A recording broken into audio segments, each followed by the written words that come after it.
welcome everyone. Welcome. She would be 32 now, but I'm going to get into all that. So let me say hi to everyone. What's up, everyone? Really special guest tonight. I'm excited for tonight. I've been looking forward to tonight. So I did forget that it was Aiden's birthday today. Not Aiden. Dylan's birthday today. I mean, I didn't forget it earlier, but I forgot it when we set the date for Monday. So much to talk about. But I did want to do an intro before he gets here and just speak to you guys ahead of time. So because I'm doing an interview, for those of you that are not familiar with the way I interview, interviews are like the only time that you'll ever see me not really watch chat. If you want to catch my eye, tag me, super chat me. Anyone that's watched my interviews knows this because I concentrate on the guests, not on chat. I will open it up to chat later on for anyone that, doesn't want to catch my attention immediately. I know there's probably a ton of questions from everybody that knows this case, so I'm totally expecting it. Thank you, Avery. So let me also say that this case is probably the most unsolved mystery in true crime. Scenes were contaminated. I actually had a whole list of notes that I made, and I didn't autosave it, and I had to restart my computer, and I lost it all. So I'm strictly going by memory on this. So if I screw something up, just let me know. But on Christmas Eve of 1996, it was 30, we're in three decades already. A little girl named JonBenet Ramsey, who was 6 years old, was killed. She was found in the wine cellar of her parents' basement. Being that it was Christmas Eve, there's been much speculation. The crime scene was contaminated. The 911 call, which I also have to pull up again. The 911 call was a little strange, to say the least. The ransom note was a little strange, to say the least. The problem was the crime scene was so overly contaminated between family, friends, police. It was Christmas Day. There was one cop on. Cops had been divided over this. Boulder police did not want the FBI involved. They wanted to handle it. They completely botched the case. You have experts on both sides that say the family members did it, the family members didn't do it. There was a suspect here. He was cleared. Someone admitted to doing it. They were cleared. The head of Boulder Police Department swears that the mom did it. Other people swear the brother did it. Some people thought that John Ramsey, the father, molested the child. Fun fact, John actually had a brief affair, and his wife had already died, but was dating Natalie Holloway's mom for a little while. Little fun fact. So, thank you, Casey.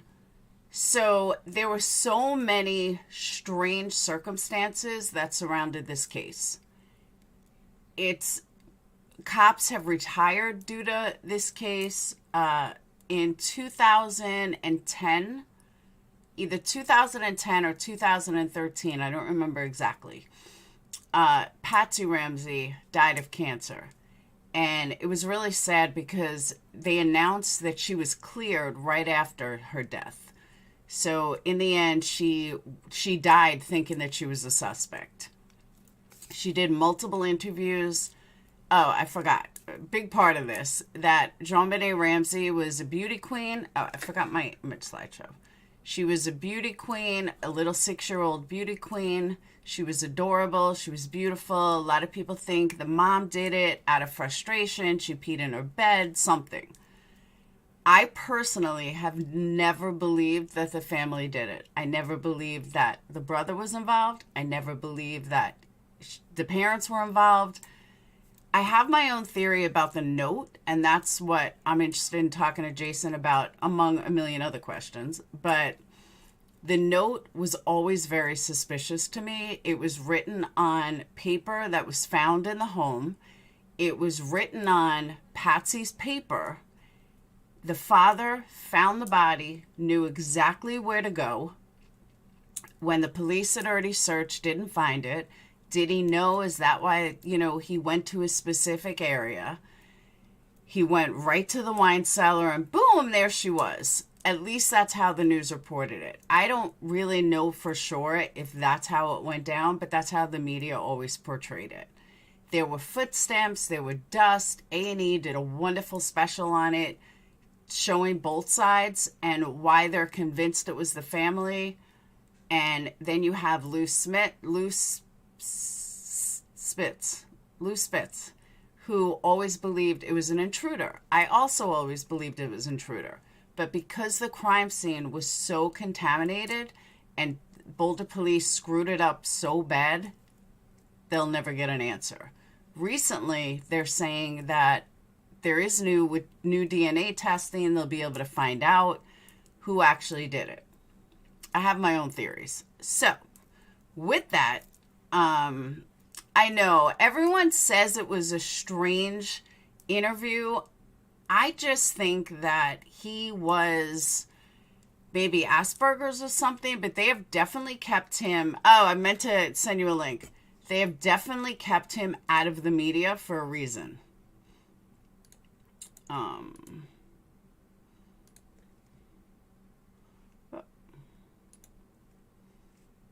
All right, Jason, here.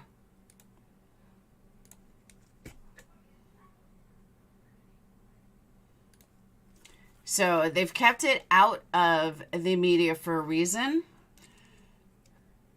Glass smashed out instead of in. The room is like a secret room. Look on a map. That room had no window. It did have a window. It did have a window. They were going to get it from out the back. So the reason why Jason caught my eye for this case, on Jason's Twitter, it's full of new information and thoughts on this case. So that's why I felt that he would be a perfect person to discuss this case with, because there's so many questions. So many. I feel bad for Johnny, a 22-year-old daughter from a previous marriage that passed away in a car crash. Yes.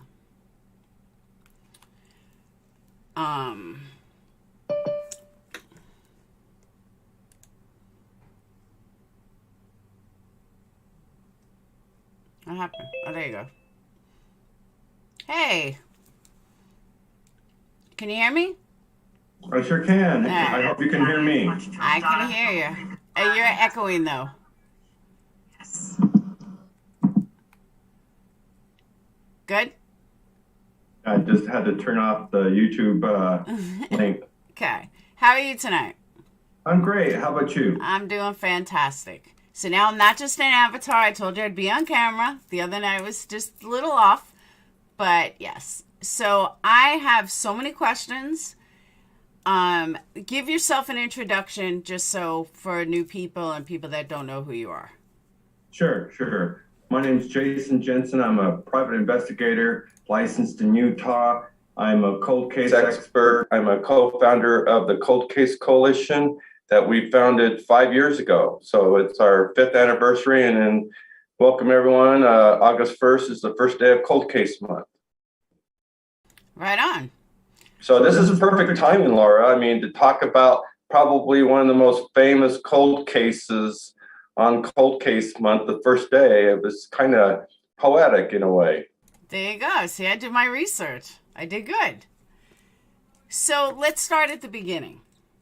Sure. Christmas Day, JonBenet Ramsey is found by her father in this small little wine cellar room with a suitcase under the window. Whether that window was undisturbed seems to remain with who you speak to. And I want to do this kind of in parts because it is so massive with so much information.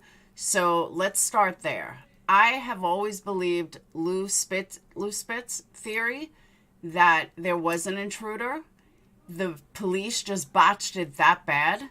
There was dust on the window that showed that there was an intruder and that somebody tried to get in and got out. You look at other people, I can't think of names, but they all believe that that window was broken from the inside out and that it was not an outside person, it was an inside person. Thoughts? Well, yeah, I mean, there's so many different ways you can interpret a crime scene, and certainly once law enforcement determined in their mind that Patsy Ramsey wrote that infamous ransom note, they locked in and got tunnel vision that it had to be the Ramseys. It couldn't have been anybody else. That it was some kind of act of domestic violence that ended in, a poor little girl dying. But there's so many other different pieces to the puzzle that does not ring consistent with that. I mean, like, for instance, here I've reconstructed using a 4-inch piece of a paintbrush and 3/16 line of clothesline tied to make it a handle. And this is what people are characterizing as the garrote. But the problem that you got here is a garrote would have a handle on each end. What we had here in the case of JonBenet's death is part of this line was wrapped with a slip knot around her neck, and the end was actually tied to her wrist. So to me, what that looks like, it wasn't intended to necessarily choke her, but this is a pull cord. So whether it was already pre-fashioned and found in the room and used by the killer, or if it was actually fashioned there at the scene, because you hear that the paintbrush was actually part of Patsy Ramsey's paint set, and it was a broken paintbrush with the one end didn't have the bristles, but the string, the 3/16 nylon cord was said to be foreign, that it didn't belong in the home. So that would suggest that whoever brought this, they brought it in with them. It was introduced to the crime scene. It wasn't pre-existing. So if, for instance, the killer intended to remove JonBenet from the basement window, was he trying to pull her out? Was he trying to remove her from the basement? And due to his lack of sophistication on not tying, it slipped and constricted her windpipe, and she was strangled that way. Or, was it intended to be a murder weapon? And I don't think that it was intended. I think that there was an intruder. I agree with Lou Smith that somebody entered the basement window and was trying to escape through the basement window and was hoping to take JonBenet with him. And it went really bad, really fast, because, you really can't tie someone around their neck and expect to actually pull their body any which way, because it becomes a ligature string tool. Now, being that it's a child, being that it's snowing, being that it's cold, and I'm going to play devil's advocate on both sides on a lot of questions, but Sure. When the killer, I know that in history there has been very few, but there have been people that killed their victims with the kitchen knife that was already there, or, did crazy stuff. But what are the odds that they would know she had a broken paintbrush? They would know where to find it. What are the odds of that? Well, I don't think that they planned to use Patsy's paintbrush. It happened to be laying there in the room. So if it was, let's say, not a paintbrush, but it was a shovel handle, it could have been that instead. Or if it was a saw handle, it might have been that. So,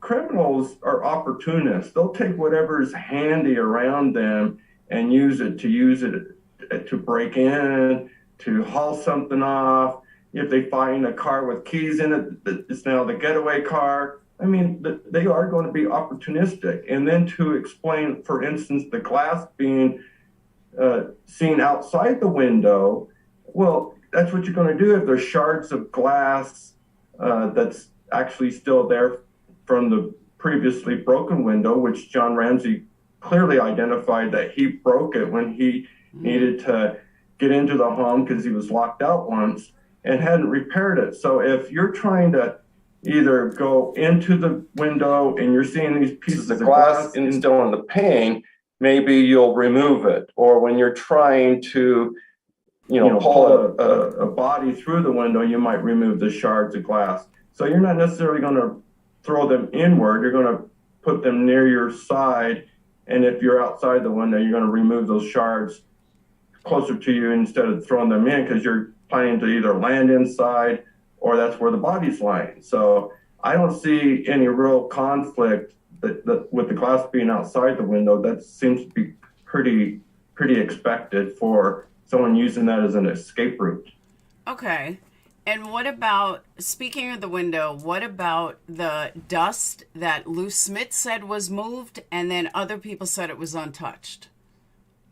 Well, somebody's wrong. And certainly I wasn't there. I can't say who's right. We just either have to just figure that it just wasn't touched because dust, to be disturbed, it had to be actually manipulated. Someone had to touch it. But if there's still dust there, it's just simply because they went over it and they didn't have to touch it.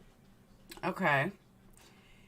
Now, moving forward, the knots. They said that the knots were sophisticated. So my feeling is, from a PI perspective, if knots... It doesn't look very sophisticated. It's not sophisticated. They were saying it was. I remember hearing they said it was military knots. In fact, I did these knots when I was, in the 8 years old. So it's not that complicated. All right. There's such things as Boy Scouts, for instance. So knots, monkey fists, there's hundreds of different kinds of knots. And when you're in Boy Scouts, you're actually taught a number of them. So it's just configuration going back and forth, and you tie it at the end, and then it's just straight. So okay. Now, so he finds her. He picks her up upstairs. She was already covered in a blanket. My question with that is, where are you going? You want to say hi? Say hi, everyone. My question with that is, they were saying, and I remember this, I lost all my notes. I had all these notes prepared, and I lost them all because I had to restart my computer. I was like, oh my God, I forgot to save it. What? Take it down. The blanket covering her when he found her. An outsider wouldn't cover, especially if he was trying to lift her, wouldn't put a blanket over her. But in crime, somebody that didn't want to see her face or cared about her would put a blanket over. Can you explain that? Sure. And I don't find it very hard to explain at all. I mean, here's the reality. Okay, you break in, you're going to abduct this little girl. Maybe you're planning to kidnap her. You strike her over the head with a flashlight and you hit her too hard. So now you got, blunt force trauma. She's out like a light. You're wondering if she's going to even be living. You take her downstairs. She starts convulsing because you caused a head injury. And you're like, oh, snap. Do I want her to die? No. Let's try and keep her warm. And I'm going to, keep her alive. I'm going to sneak up back out the window. And I'm going to pray like hell that she doesn't die on me because I don't want to be responsible for a murder. So covering her up, just trying to keep her warm seems not that foreign for, a rational thinking human being, even though, killing isn't very rational. But, in the moment, they're sitting there saying, I didn't want to kill the poor little girl. Okay. So he brings her upstairs. He cannot believe it. They're all touching, the whole 9 yards. The cops automatically think they're guilty. That's where that one cop thinks. She still thinks that way today, that he's guilty. Why would the Boulder police, other than stupidity, and it was 1996, not want the FBI involved? Like, under what circumstances would a police department not want the FBI involved in a case that they have no idea what happened? Well, I don't know if they didn't want the FBI there or not, but clearly the FBI will assist if requested, number one. But if you recall correctly, that morning, Patsy called her friend, Patricia Wilson, and said, "Hey, JonBenet's missing. She's been kidnapped. You know, come on over, call the FBI." So that's her mindset. She wants the FBI there. Now, if you're guilty of a murder, would you rather have the local yokels on the case or the FBI? But the Boulder police didn't want the FBI. They told the FBI stay away. Well, I understand that, but just answer me that. If she's guilty, would you rather want the local police that, you know, you're fundamentally on a day-to-day basis writing traffic tickets, or do you want the FBI with Quantico? You know, you're going to get caught if you're calling in the FBI. So she's asking for the FBI there, and you're saying that Boulder police turned them away. And the only reason for that is the FBI's jurisdiction would be if it's tender years, somebody under 12, and they've been abducted, a kidnapping. Okay, so once they found the body, it's no longer a kidnapping. The FBI has no reason to be there jurisdictionally, and it's only a local murder. It's a, you know, Colorado statute violation, murder, first degree, third degree, whatever. Okay, so now it's a murder investigation. The FBI doesn't need to be there because it's not a kidnapping. So they're going to treat it just like any other homicide, whether it be a domestic homicide or a botched 7-Eleven robbery. It's a homicide. It's a murder. So they'll process the crime scene. They'll take the body to the medical examiner. They'll do all the typical moves. And then if they need some specialty aspects like cell phone data or something like that, or banking information or something from overseas, then they can call the FBI that may have a specialty for that. But they're just treating it as a standard, you know, just a standard homicide at that point, once they found her body. Okay. Avery, thank you, Avery. Avery said, ask Jason about the poster behind him. There's a story there. What is that? Yeah, behind me is Baby's Day Out. It was a kidnapping. It was a movie by the same producers that did Home Alone. They created this movie. It's a comedy where this baby is abducted. I saw it. And it was released in '94. So I believe Baby's Day Out was one of the movies that inspired the Ransom Note, just like Speed and Dirty Harry and Ransom were all claimed to be part of what inspired, and they were quoted in the Ransom Note. Well, there was definitely a Ransom Note, and the FBI called in Baby's Day Out. Okay, that was my next question, the Ransom Note. It was very odd. It was even odder that it was on her paper, her notepad. And even though I don't believe she did it, I've always wondered if she wrote it after they kind of knew that JonBenet had died. Like, all right, I got to explain this or it's going to sound whacked. One of my theories is that JonBenet Ramsey, they found JonBenet Ramsey dead. Didn't know who did it. But knowing the police, knowing that it was in their own home, they may have figured that they were going to be blamed for it because there's no evidence that it was an intruder. So they created evidence to make an intruder. That doesn't mean she did it. That doesn't mean the family did it. Doesn't mean Burke did it. Just means that she was smart enough to think we're going to get the blame because she's in our home and her history and we got to get out of this somehow. Between him finding the body, I kind of always felt like that was a possibility that she did write the note, especially because they said the handwriting was close. Some experts said yes, some experts said no. What are your thoughts on that? Not my theory. What are your thoughts in general? Well, I would like to address your theory for starts. I mean, Okay. we're talking about it. This is just a Okay. discussion about the case. So that is a good possibility. I mean, it is a theory, and, there's a number of theories. One that's probably the most prominent one is that Patsy wrote it, and it's evidence of guilt. Okay, Mm-hmm. I don't agree with that, and I agree with you that if they wrote it, there's a legitimate reason for that. One being, like you said, they're going to blame us. Let's give them evidence elsewhere. But I would think that if they found their daughter dead or dying or passed out unconscious, they would have called 911 to start with. So, along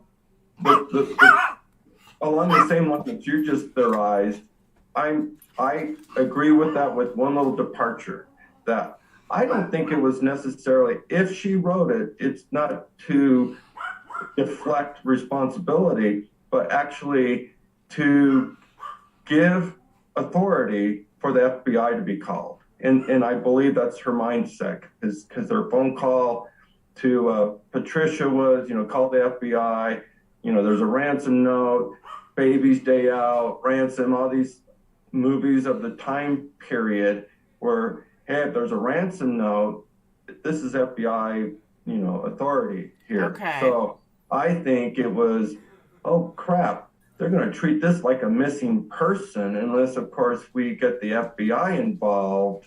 Let's write this ransom note so that the FBI is called in, and we'll deal with the ransom note later. But they didn't realize that it would actually backfire and make them the primary persons of interest when it's like, oh crap, now what are we going to do? And so they launched a campaign for the next few years trying to investigate the case themselves, and even posted ads in the local Boulder paper in order to get their message out there. And one of them was in '97 posting that the whoever authored the ransom note was a techno crime junkie. They were obsessed with these movies and identified Speed and Ransom and Dirty Harry.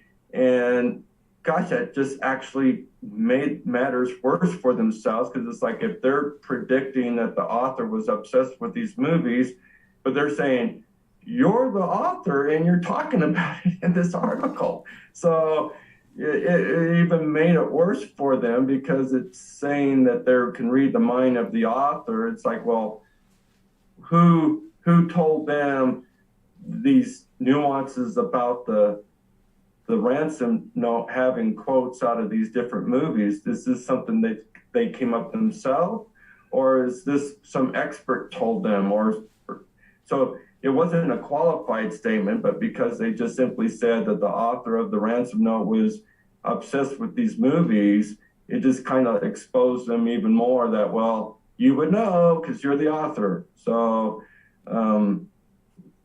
that right to remain silent is there to protect witnesses, and because anything you say can and will be used against you, and that's exactly what ended up happening. So what about, all right, so those, now I don't remember this, but you're saying the ransom note was tied to these movies, ransom notes? Right. That they say that quotes of the ransom note were similarly said in these different movies. Okay, so if the killer was smart enough to do that, why wouldn't they be smart enough to know that they couldn't lift her through the window the way they were trying? Well, because a teenager can easily be explained as watching these movies. So If you're by yourself, you know, you couldn't do it. Or if the body is dead weight and you're not strong enough, maybe that's the reason. Just because you're a solo by yourself offender doesn't mean anything, in my opinion. It just means you couldn't complete the job. It looked good on paper, but you're all by yourself and you don't have a team. And you know, some of the other things that stood out about the ransom note that suggested, for instance, that Patsy wrote it certain ways, that letters were drawn, matched her handwriting. There's the part on the ransom note where it's making a demand for $118,000, which happened to match John Ramsey's own bonus. Who would know that but somebody in the home?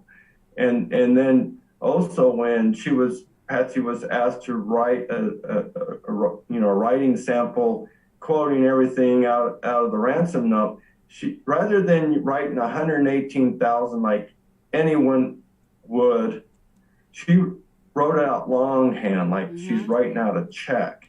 And that just seems so out of place, out of character for anybody writing 118,000. They wrote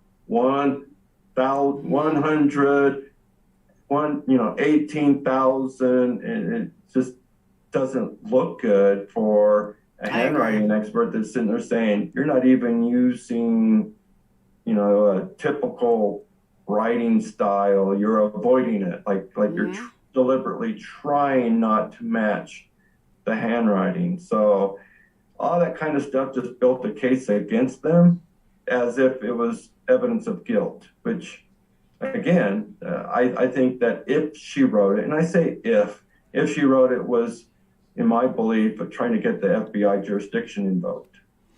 All right. And before I get into anything else, I want to play the 911 call because that's the other stuff I have questions on. But hold on.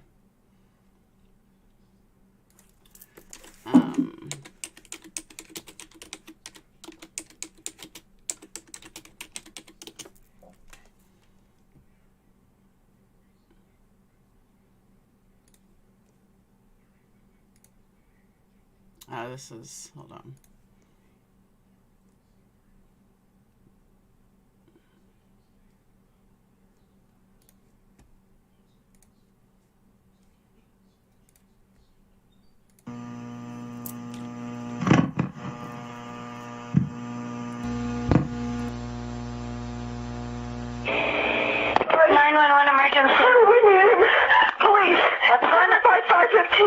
What's going on there, ma'am? We have a kidnapping. All right, please. Explain to me what's going on, okay? There's a note left and our daughter's gone. A note was left and your daughter is gone? How old is your daughter? 6 years old. She's gone. 6 years old. How long ago was this? I don't know. I just found the note. And my daughter's gone. Does it say who took her? What? Does it say who took her? I don't know. There's a ransom note here. It's a ransom note? It says FBTC. Victory. Please. Okay, what's your name? Are you Patsy Ramsey? I'm the mother. Oh my God. Please. I'm sending an officer over, okay? Please. Do you know how long she's been gone? No, I don't. Please, we just got out. Is she right here? Oh my God, please. Okay, well, there's somebody. I am, honey. Please. Take a deep breath, Please, okay? hurry. Patsy. Patsy?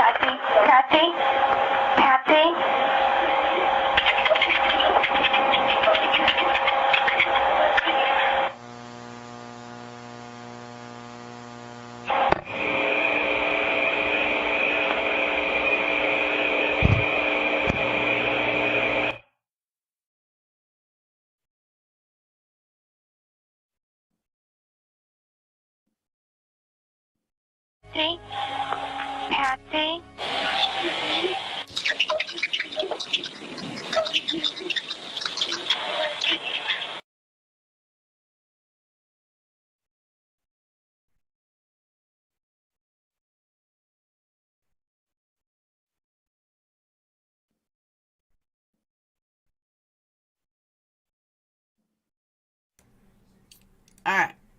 So, what do you think of the 911 call? Well, I've heard it before.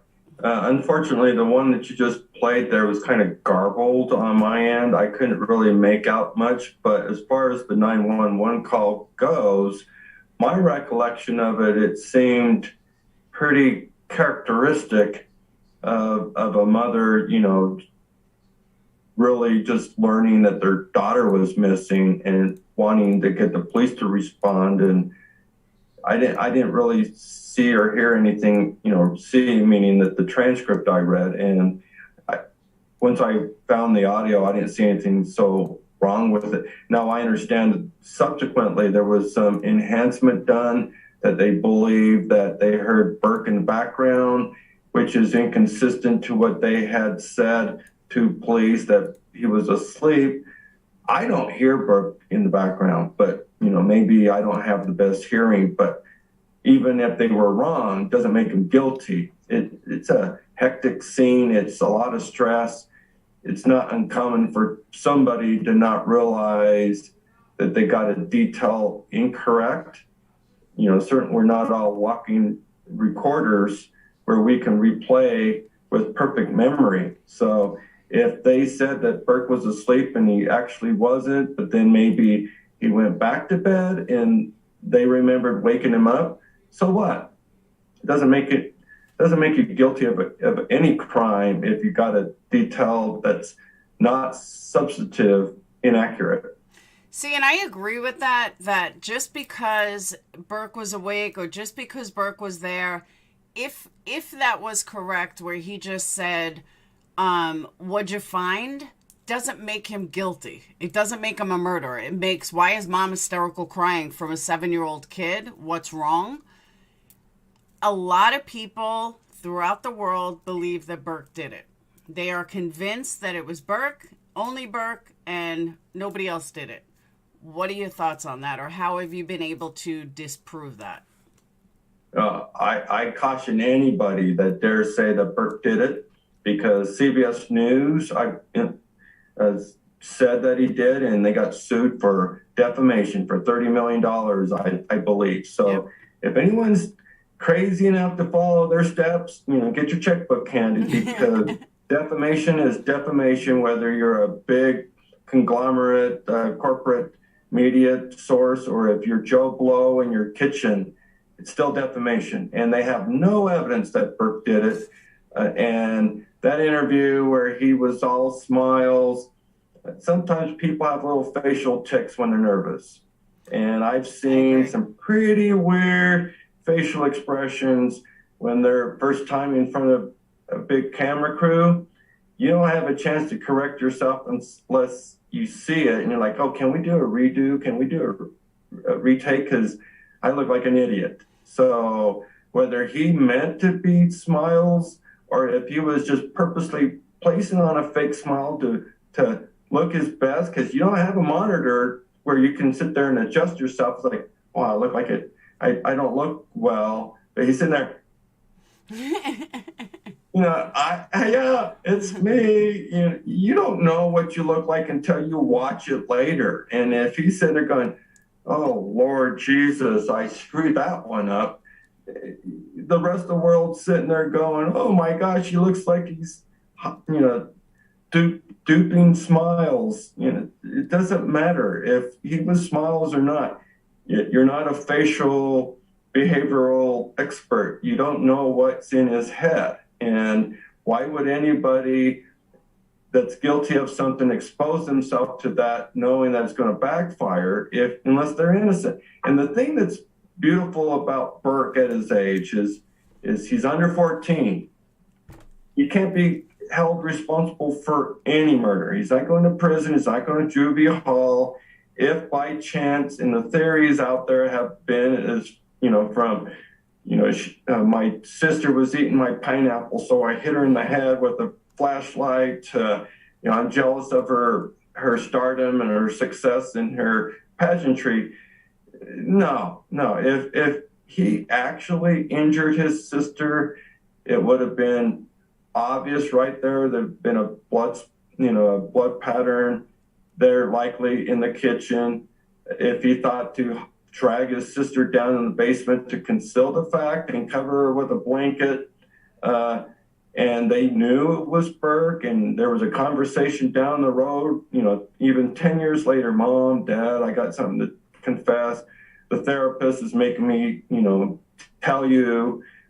It would have come out long before, and it's not a crime, and it would have been a simple sweep under the rug, because children can't be held to mens rea committing a crime because they're children.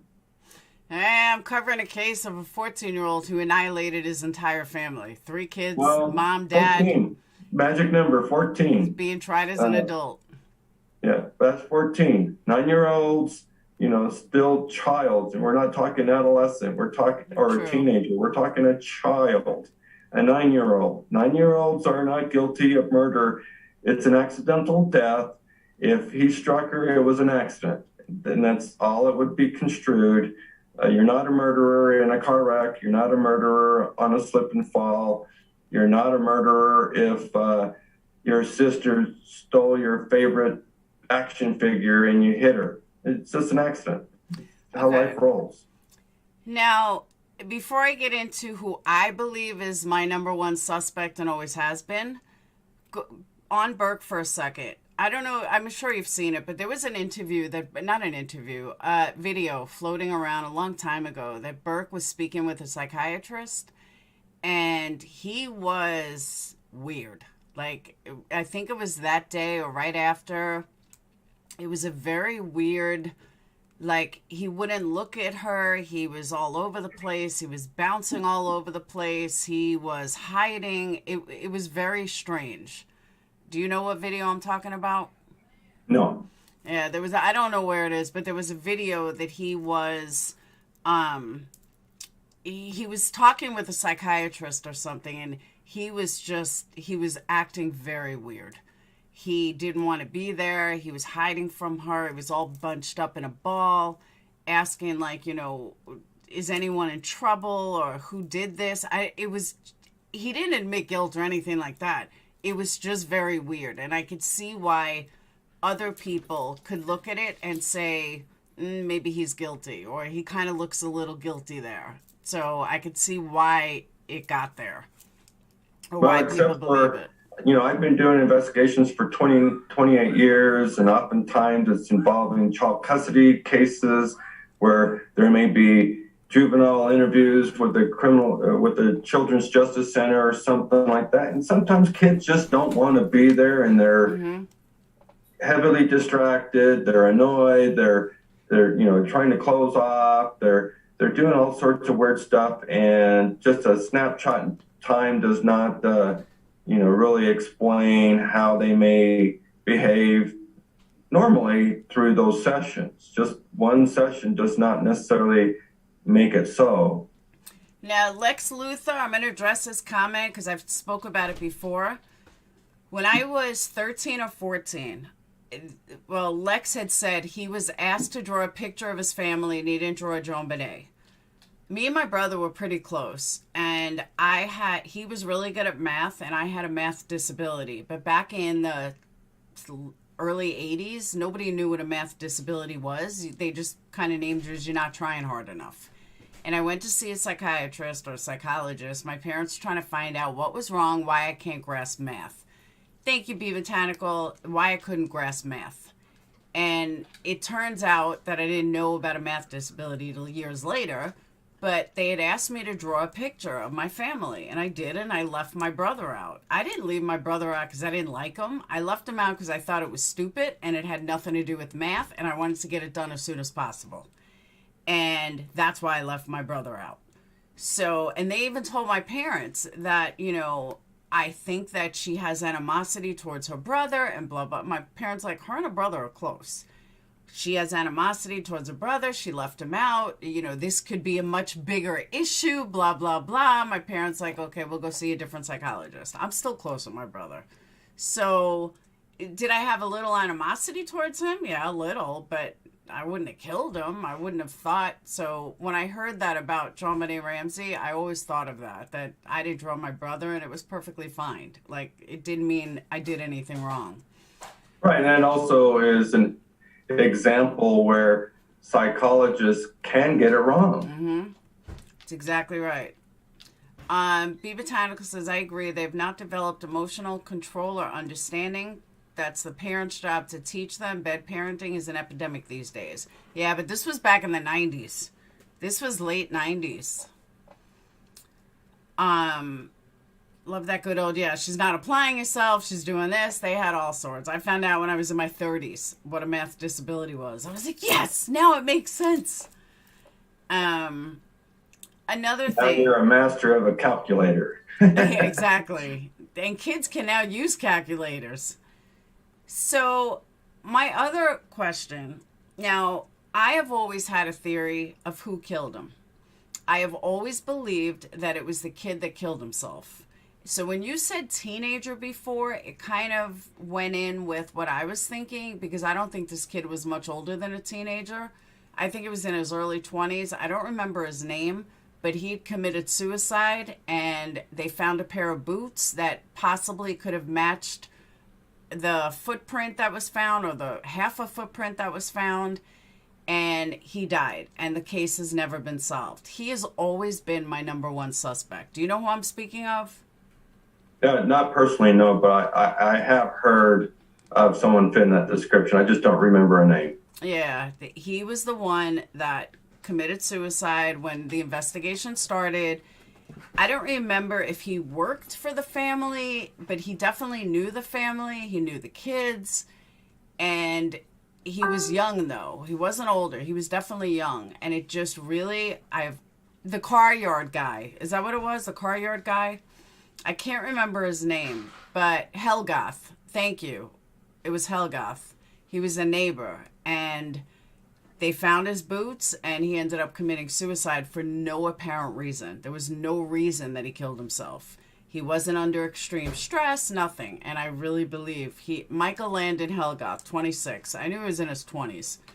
And I'm convinced he's the one that killed him. He's the one that killed her. And it kind of coincides with what you're saying, of someone that wasn't too advanced, someone that may have been younger, watching movies, using that as a ransom. It all fits together. So I want to know, I know you've spoke a lot with the dad, because I got that from stalking your Twitter, but I want to know your theory. What do you think happened?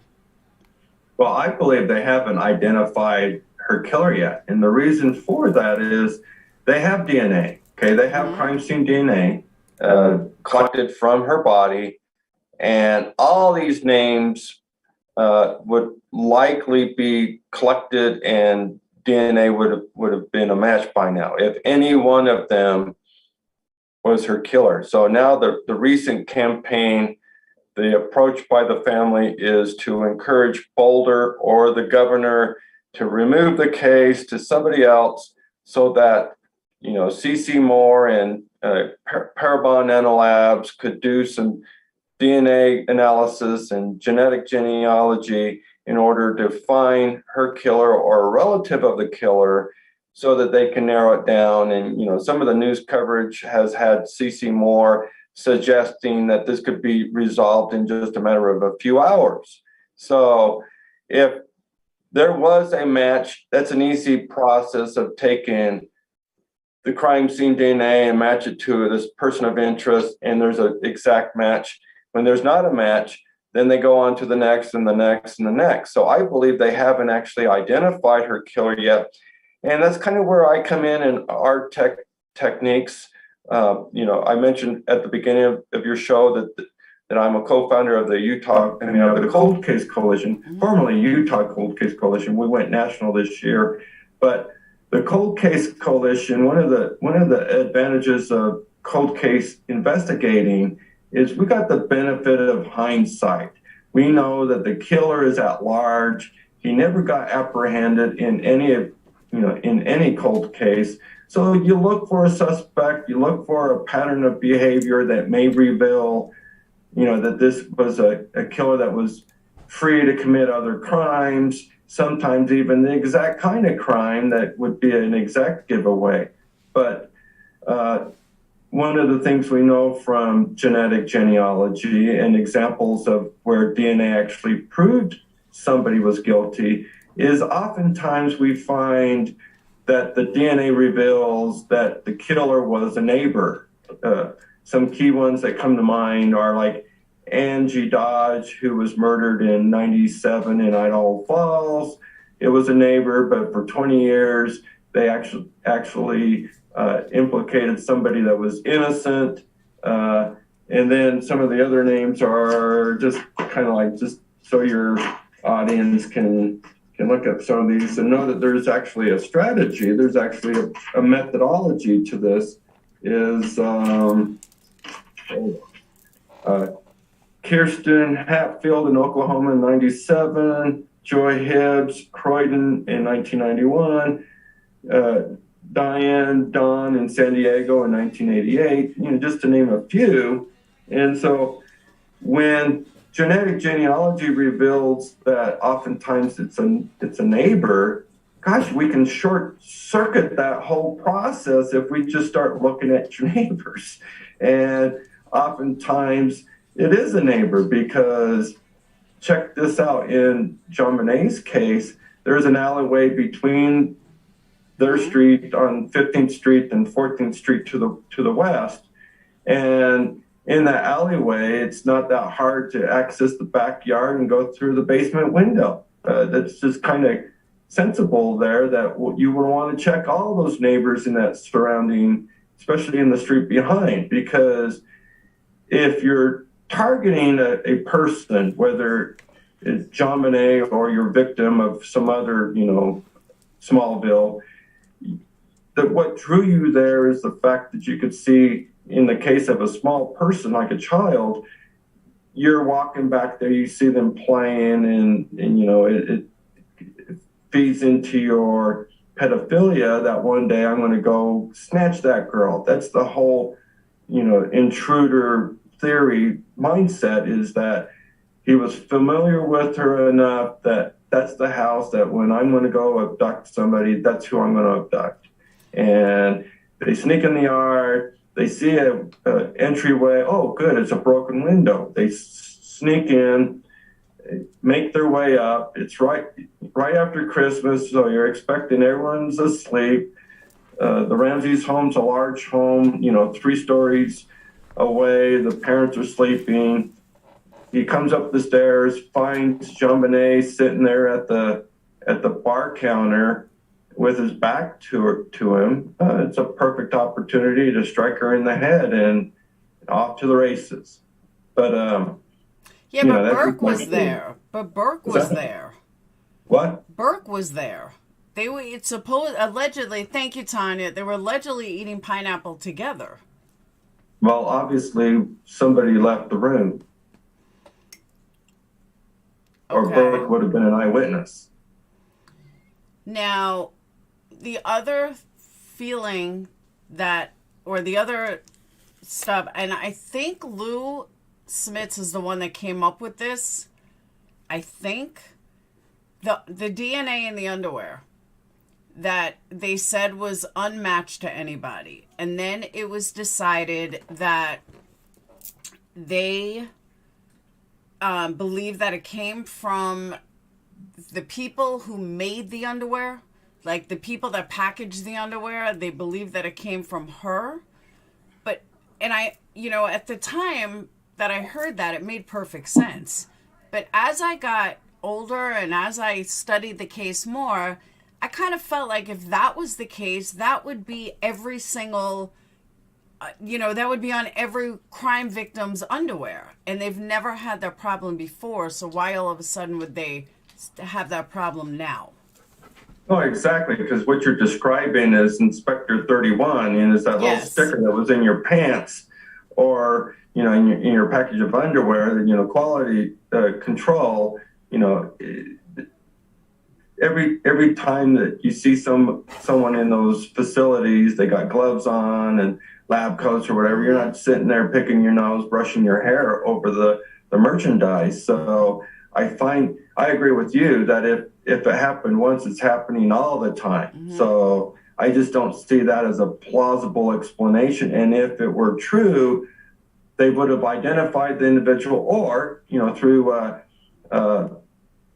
somebody like C.C. Moore or Colleen Fitzpatrick or somebody doing genetic genealogy, Mm-hmm. you can identify who quality, control person number 31 was and eliminate it and say, okay, we don't have criminal DNA in the underwear. That was some inspector overseas or wherever the underwear were made and packaged.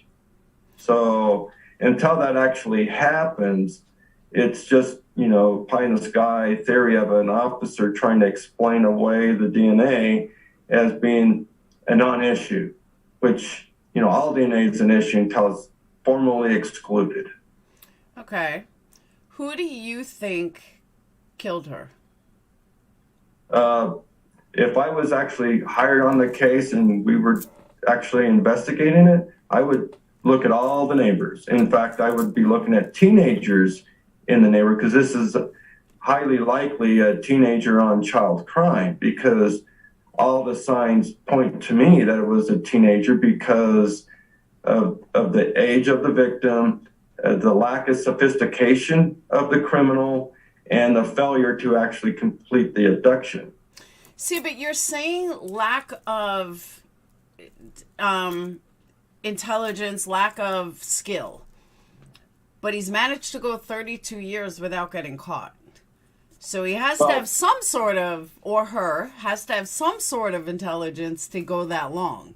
No, that's this tunnel vision. Law enforcement didn't go looking at the neighbors. I know for firsthand from the family that as soon as they identified this as an in-home suspect, they didn't even bother to go through the neighborhood and do a neighbor check. True. Now, someone in chat, and I agree with, if it was an unsophisticated stranger, they would have had more DNA, though, wouldn't they have? No, you don't. It doesn't have to be. Remember, this is 1996, and it wasn't that they got the crime scene unit in there and they're going through and collecting DNA throughout the house. They built their case based on a ransom note, and the entire house was compromised as far as securing it as a crime scene. They went through and allowed everybody to just roam freely, because once police arrived and there was a ransom note discussed, they just assumed that the kid was removed from the home and that there's not likely anything to collect. In fact, the investigator, the detective, after a few hours, sent John Ramsey and their friend Fleet, what's his Phyllis's last Fleet Wilson, downstairs to go looking for JonBenet, and that's when John found his daughter and carried her and brought her up, which contaminated the victim in the basement. But I don't think there's anybody on this planet that if they found their little daughter wouldn't swoop her up and think, oh, I got to take her upstairs. Maybe we can do life-saving techniques, CPR, whatever. They're going to try. And some of us would necessarily think it's already too late, but back in the day, my daughter drowned in our hot tub, and I performed CPR, and she ended up surviving without a scratch. So I was all over her to spare her life that day, and I wasn't going to sit there and wait for EMTs or law enforcement to show up. I took matters in my own hands right there on the spot. Okay, but why bring her? You have cops in your house. Why bring her upstairs instead of screaming for the cops to come downstairs? It's obviously an impulse. I don't think, in hindsight, he might have done that if he had a chance to do a redo. But at that moment, he picked her up, carried her upstairs, whether it's forensic or not, yeah, it was the wrong thing to do. But the loving reaction is clearly what was the move. Avery, If he was responsible, he didn't contaminate it anyway because he put her down there in the first place, which I don't think is what happened. okay, Avery, I can answer that, and I believe I'm right. It's been 32 years. I don't think there is DNA left in the house, and it's owned by someone else. Avery said, could the house still be tested for DNA, like the station wagon you want to test after all these years? No, there's been way too much activity. If you use MBAC or something like that, you're going to get a mixture with potentially dozens, if not hundreds, of different profiles. It's like, where are you going to start? You're going to test every square inch of the house, and like you said, Laura, it's already occupied by new owners. No. And they're not even new owners anymore. Faraz, that's a good point, though, about Darylyn Brown. He abducted a kid right out of his house, right out of the kid's house, right out of his room, right out of his bed, just took the kid and ended up killing him down the road. So you're right about that. And another case that I'm working on since 1995, Rosie Tapia here in Salt Lake, she was abducted from her bedroom. Her abductors came through the bedroom window and crawled over two of her siblings to get to her. And she was 6 years old and sexually assaulted and left for dead in the canal, and she died. So it happens. People intrude. It doesn't happen very often. It's a parent's worst nightmare. And God help them, the Ramseys has happened to them as well. And unfortunately for them, they were blamed. Now, as a PI, I also have another question. Jamie just brought up a good point. As a PI, why did these people claim they did it when they didn't? Like that pedophile claimed he did it. This Gary Olivia claimed he did it. They all claimed that they killed JonBenet Ramsey and they were cleared. Why would people do that? Why would you want to spend your life in prison? Well, just like oftentimes they say about mass shooters nowadays, they want that fame, they want that attention. Maybe they spent their whole life invisible, so they want that recognition, they want that notoriety. It might be mental illness, it might be, there's dozens of reasons why people confess to crimes they never committed. Sometimes it's to protect somebody else, sometimes it's like I said, they just, maybe sometimes it's even that they're coerced or that they were pressured to accept the responsibility. And that particular detail doesn't come out until, there's a lawsuit for civil rights violations. So it happens. That's why any confession must be corroborated with the evidence. So if, for instance, like in the Henry Lee Lucas cases, and there are 300 or so, he said he killed all of them, and then his stories, they didn't even match the victims or the crime scenes, how they were committed. But if in this particular case someone comes forward and say, I killed JonBenet Ramsey and I strangled her with a 3/16 polyester clothesline, then you're probably more accurate than if you said I killed her and I shot her with a .22.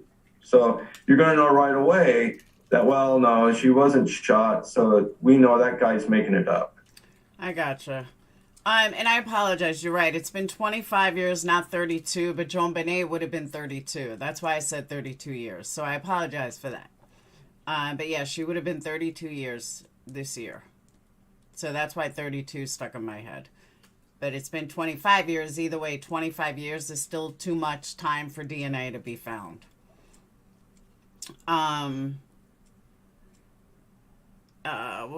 Damn, I wish I still had my notes.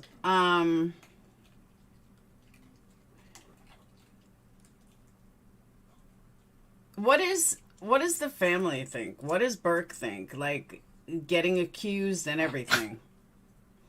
Well, I haven't talked to Burke, but just in the context of the lawsuit and everything that we know publicly, obviously you don't want to be accused of any crime that you didn't actually commit. And something so tragic and so terrible, think about it.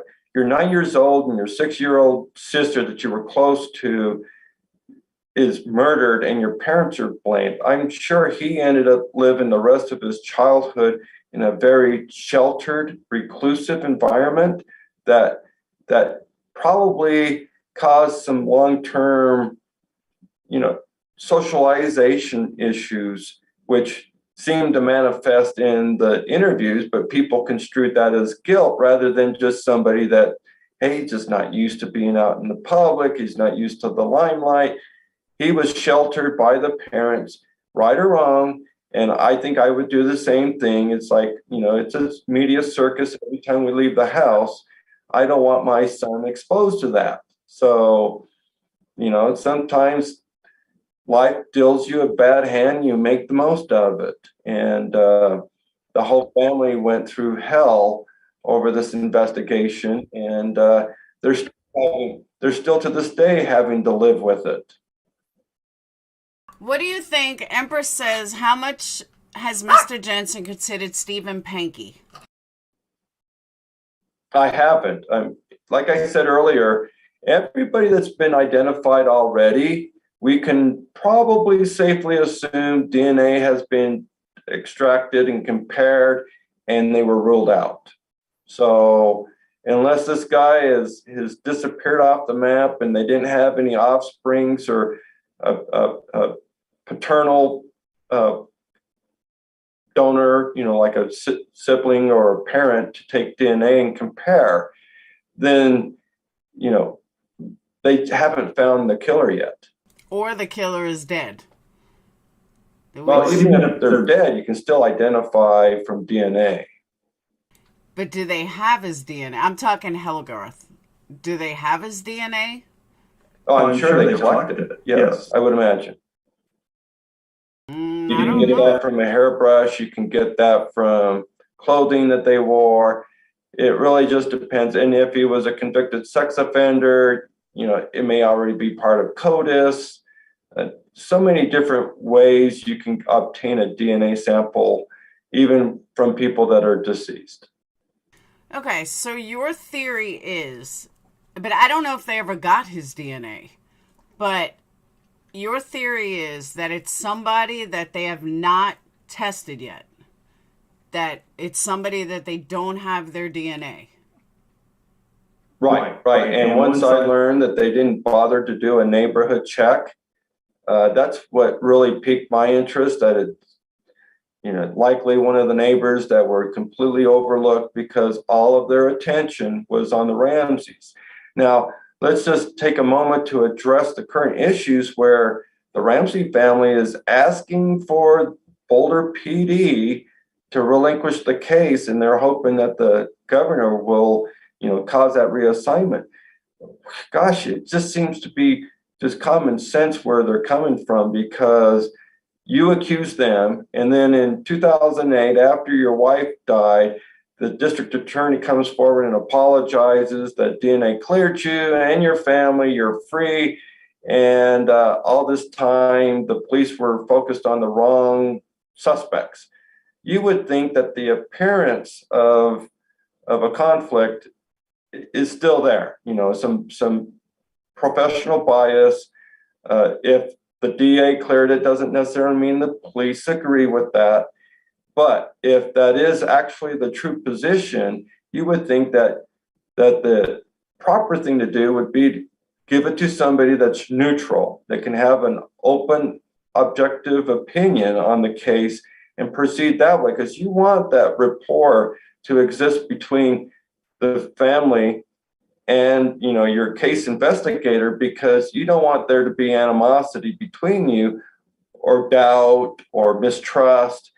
And it just seems to make a lot of sense that you either take it away from the investigator that they don't trust, give it to somebody internal that they will, or you remove it from the department entirely because they've lost all confidence. Okay, and what about the Santa Claus theory, that they believe that it was Santa? Well, get his DNA. Let's put the theory to the test. And if it doesn't match, he was never a real suspect. But correct me if I'm wrong, I don't remember in total, but I could swear that they did not get DNA from a lot of people. That they never took DNA from the Santa Claus guy. They never took DNA from the guy that was dead. They never took DNA from most of the outside suspects for whatever reason. And they were just so honed in on the family. Well, that probably is a fair statement to make up until 2008. And then once the DA came out and cleared the family, that's when you would hope that the law enforcement is doing the right thing and collecting all that DNA that they overlooked to collect from 1996 to 2008. All right, but if I remember correctly, the grand jury wanted to convict them and the police said no, or vice versa? The grand jury doesn't have the authority to convict. All the grand jury can do is just identify probable cause. And probable cause is steered that way because the prosecutor only gives one side of the story because they're building the case that way. There's no defense. There's no, statements to exculpate. They're just presenting one side of the story to build, up for an indictment. And what happened is they didn't follow through because they didn't want that indictment to stand alone. If it was led there, you're not going to get a conviction and you're going to look bad that you built a case against the victims and you probably shouldn't have in the first place. Okay. Do you believe that this case will ever be solved? And two, do you want to work on the case? I believe it will be solved maybe after the investigators are off the case, unless all of a sudden they're working diligently and despite all the public pressure to get it where it needs to be. There's certainly calls for, by the family to have this DNA evidence be processed through like Parabon nanolabs and have CC Moore do genetic genealogy. It doesn't matter who's doing the genetic genealogy or who's processing the DNA. If they're doing it and Boulder has got that in someone competent's hand, that's one thing. If they're not, I think just the pressure will continue to mount until somebody does feel it's necessary to remove this to somebody else. As far as want to be on the case, I'd be happy to. I like these kinds of cases. That's why I'm a co-founder of the Cold Case Coalition. And I do believe that this case qualifies as a cold case because 25 years is a long time to not have answers.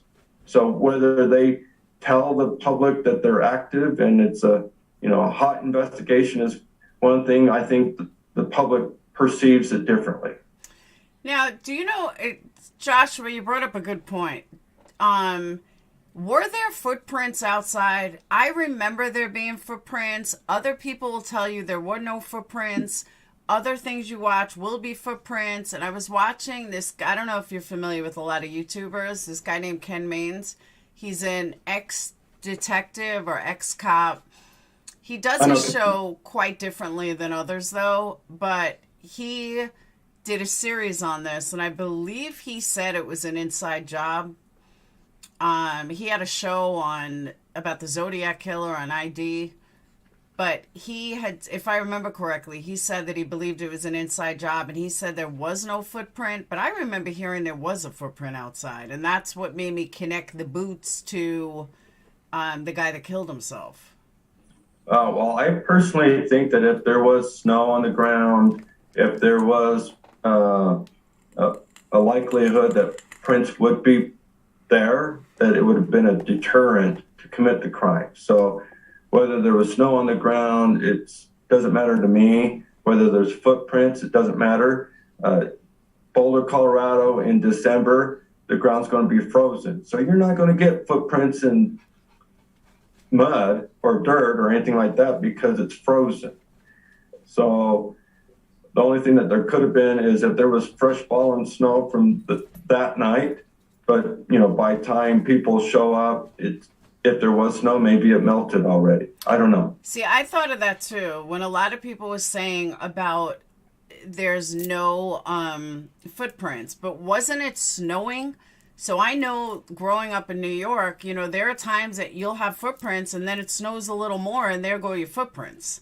So I never use that as a basis of, oh, this must be, there's no footprints, because I believe it was snowing, which would cover fresh footprints, especially if it was that cold.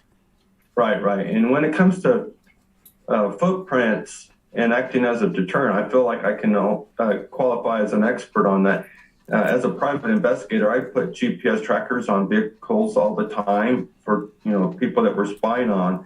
And if there's snow on the ground, I avoid it. There's no way I'm going to go sneaking up on someone's car in the middle of the night or whatnot and put a tracker on if, the footprints are going to give me away. You really sneak up on people and put trackers on their cars? Oh, yes, all the time. Well, that's kind of scary. No.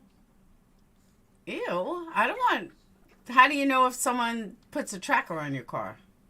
You don't know unless you either crawl around on your all fours to look underneath, or if you have the equipment to detect the RF signals. But we do it all the time. In Utah, it's actually legal for private investigators to do that. So people take advantage of that all the time. And that's where it's advantageous for private investigators to be hired, because the law, as clarified by the U.S. Supreme Court, I think it was back in 2011, USB, James, I think it was, outlawed it that they needed a warrant to put a tracker on a car. And so law enforcement needs that judicial oversight to put a tracker on.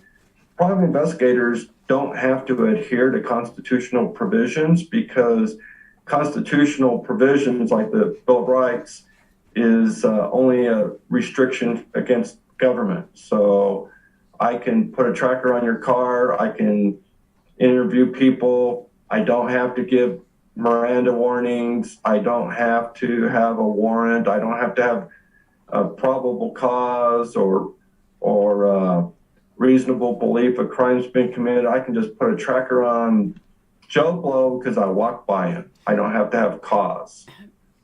Well, that's kind of scary, though. It is. No. I'm not going to do those things unless there's a reason to do it. And you're not, but that doesn't mean someone else won't. Well, no, if they do it, it's illegal. It's a Class A misdemeanor. If they're caught, they go to jail.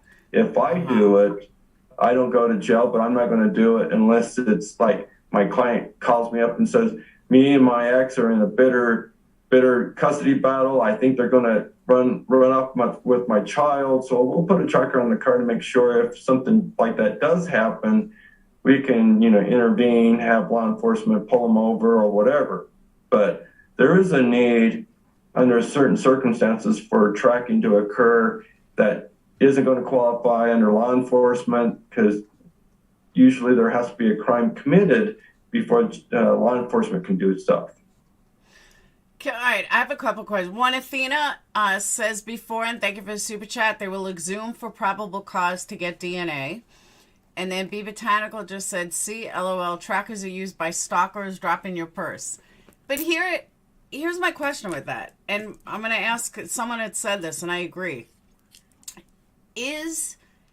Can a cop hire a PI to put a tracker on a car? No. They can't? Cannot. Okay. So for instance, under federal law, they can't because of the Anti-Pinkerton Act.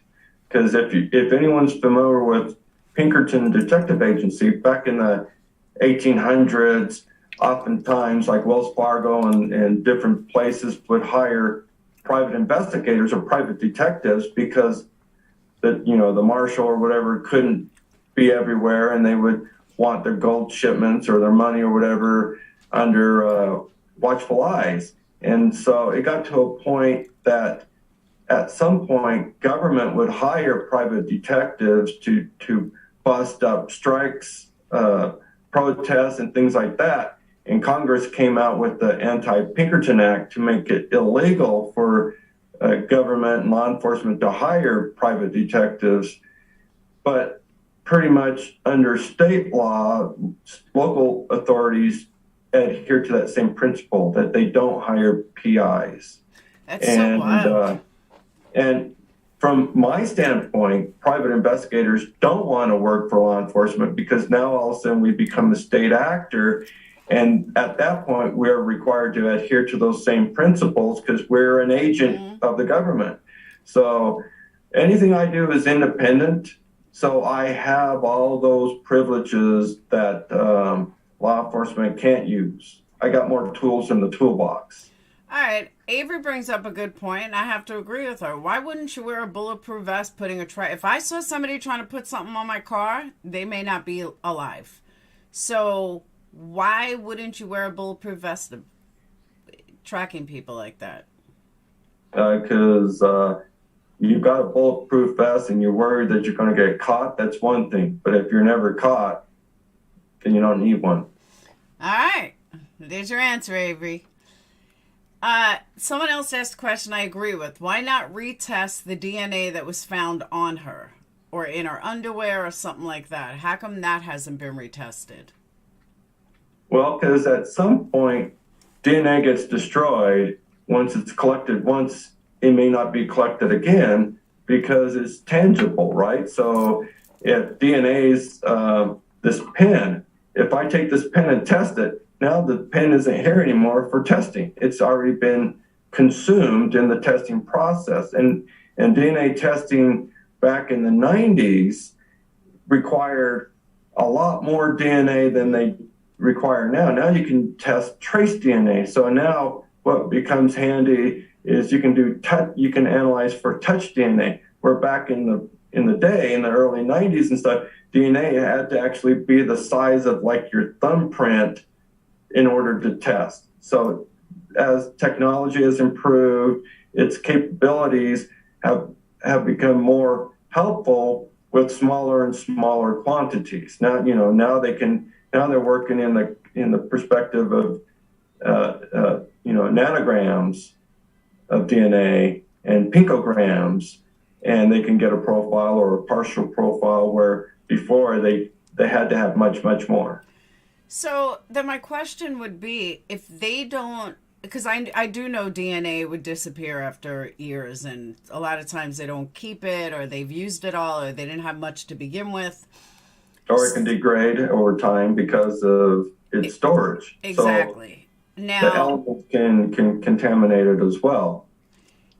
Being that that's the case, my question is, how would they have new DNA, or how would they be able to test new DNA? Or you're saying that they should test the neighbor's DNA or other people's DNA with the trace DNA that they have? Am I understanding that correct? Yes.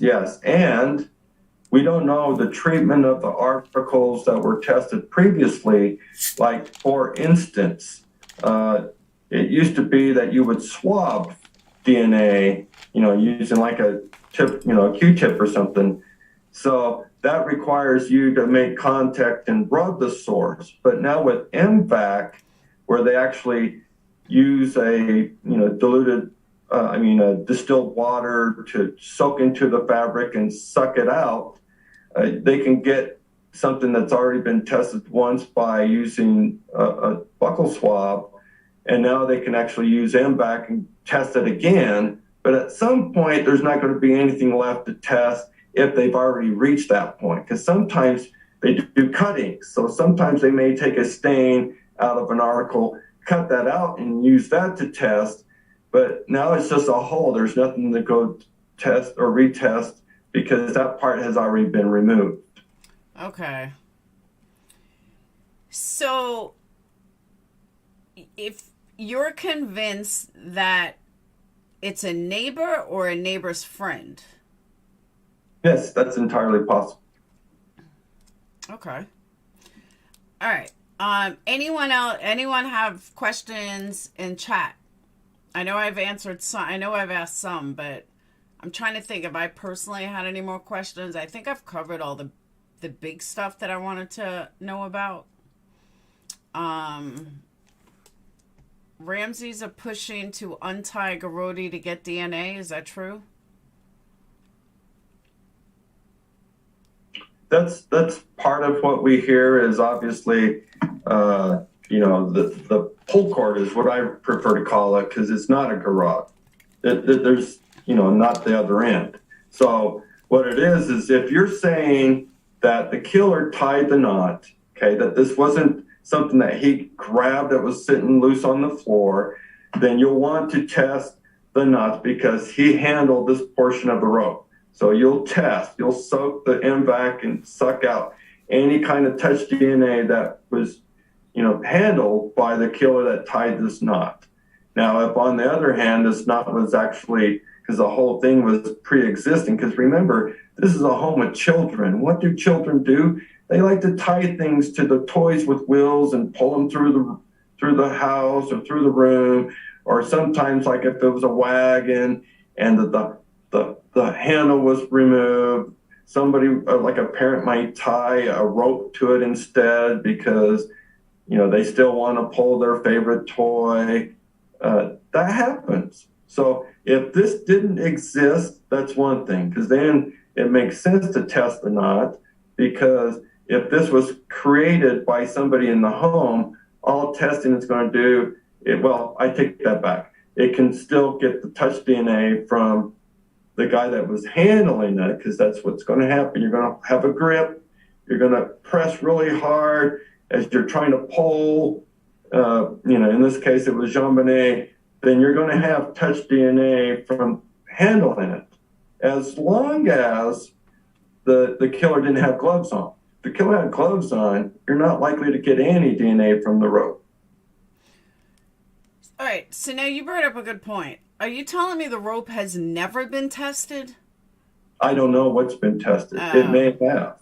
But no, I was answering the question where they're saying they were hoping to test the rope. So if that's actually the scenario that they've never tested it, which I find to be absurd, because that seems to be the most likely thing to test.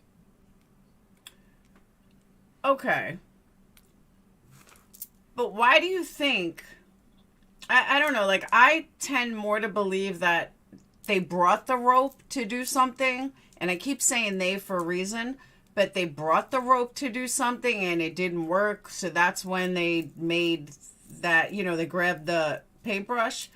But you're saying it's possible that that was already made and they just grabbed it, which is something I haven't heard before. That it was a convenient tool that they found. This was it was an opportunity that they seized upon. It's like, oh, let's grab that. Let's use that. I can't pick her up. I can't be in the window and reach all the way down to grab this unconscious girl on the floor. Maybe I should tie something to her and then I can pull her up to the window. That's what I think. All right, Avery, thank you so much. Avery has 2 questions. One of them I can definitely answer. Could it be a jealous pageant mom? And 2, did they have a party that night? They went to a party that night. They didn't have a party at their house. They went to a friend's house at a party. And as far as it could be a jealous pageant mom, it could, but I don't think JonBenet won to make it a jealous pageant mom. But I might be wrong. Yeah, they went the night before on Christmas night. They went to Christmas dinner over at Patricia and Fleet. I think it's Wilson. Yes. Yeah, to their house, and as far as a jealous pageant mom, I would hope that was one of the possible scenarios that they investigated early on.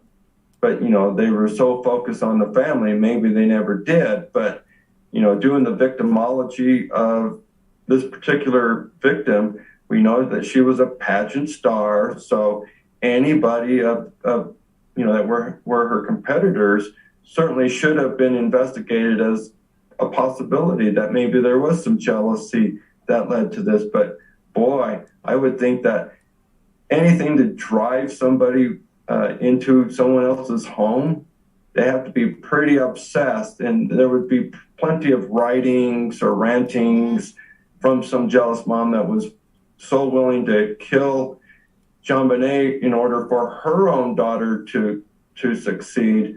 And we haven't heard those rumors. We haven't seen, those stories about this mom or that mom hated Patsy and had, issues or run-ins with them at different pageants. Haven't heard that. Yeah, I knew, to address chat, I knew that she didn't always win. She did win some, but not where she was so over the top against everyone else. But what about the taser and the stun gun? I know Lou Spitz said that it was a taser. Other people said it wasn't a taser. The skull fracture without having any blood also made me think that skull fracture could have happened. Maybe she hit the floor. Maybe when she was dropped, or with the suitcase being right there. It looks like they wanted something, a way in or out. And a lot of people think that suitcase was planted. Other people think that that's what the killer used to step out on. What are your thoughts? Well, as far as a stun gun goes, the only thing that they're relying on is the pattern marks on I believe it was her neck.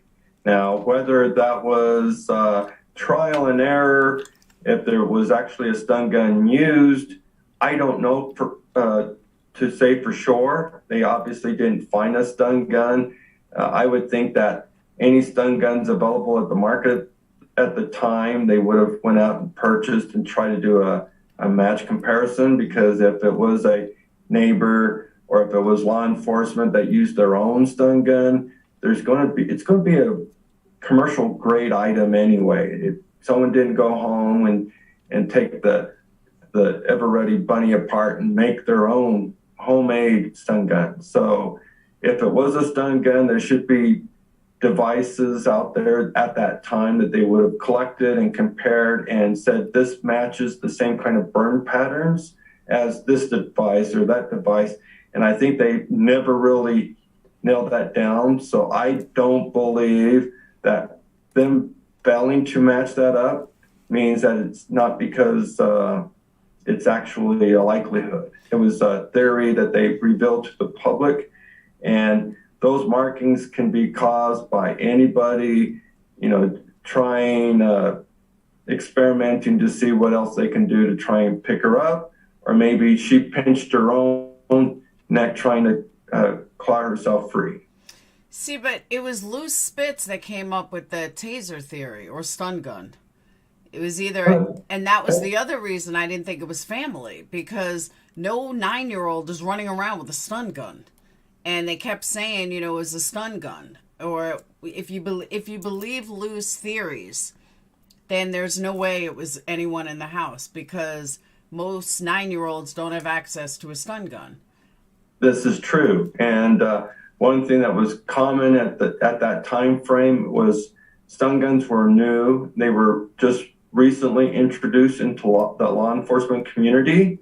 And there was a wave of cases where, the new toy was used. So law enforcement was using it as a non-lethal, means to control, to subdue, to gain control of unruly suspects and defendants. And following that was a slew of lawsuits based on that, because, sometimes someone would accidentally die, sometimes, and they would try to sue the department for excessive force. But certainly for somebody trying to help the Ramseys, saying it's a stun gun certainly shoots all the theories that the Ramseys were responsible right in the foot, because, like you just pointed out, no 9-year-olds running around with a stun gun. Mm-hmm. But unless you can actually pinpoint to me which stun gun makes that exact pattern, I'm not buying it. And it's on the neck. It's rare that someone's going to sit there and shoot you right in the neck, in my opinion. So if you're going to stun somebody, you're going to, go right for the chest or something like that to subdue them. and it's not going to leave a pattern burn because it's going through clothing. I think the chances are greater that that was her just trying to claw at her own neck because the ligature was around her neck. Okay. Spivey, I have no idea what you're even talking about. That's not what he said. Pay attention.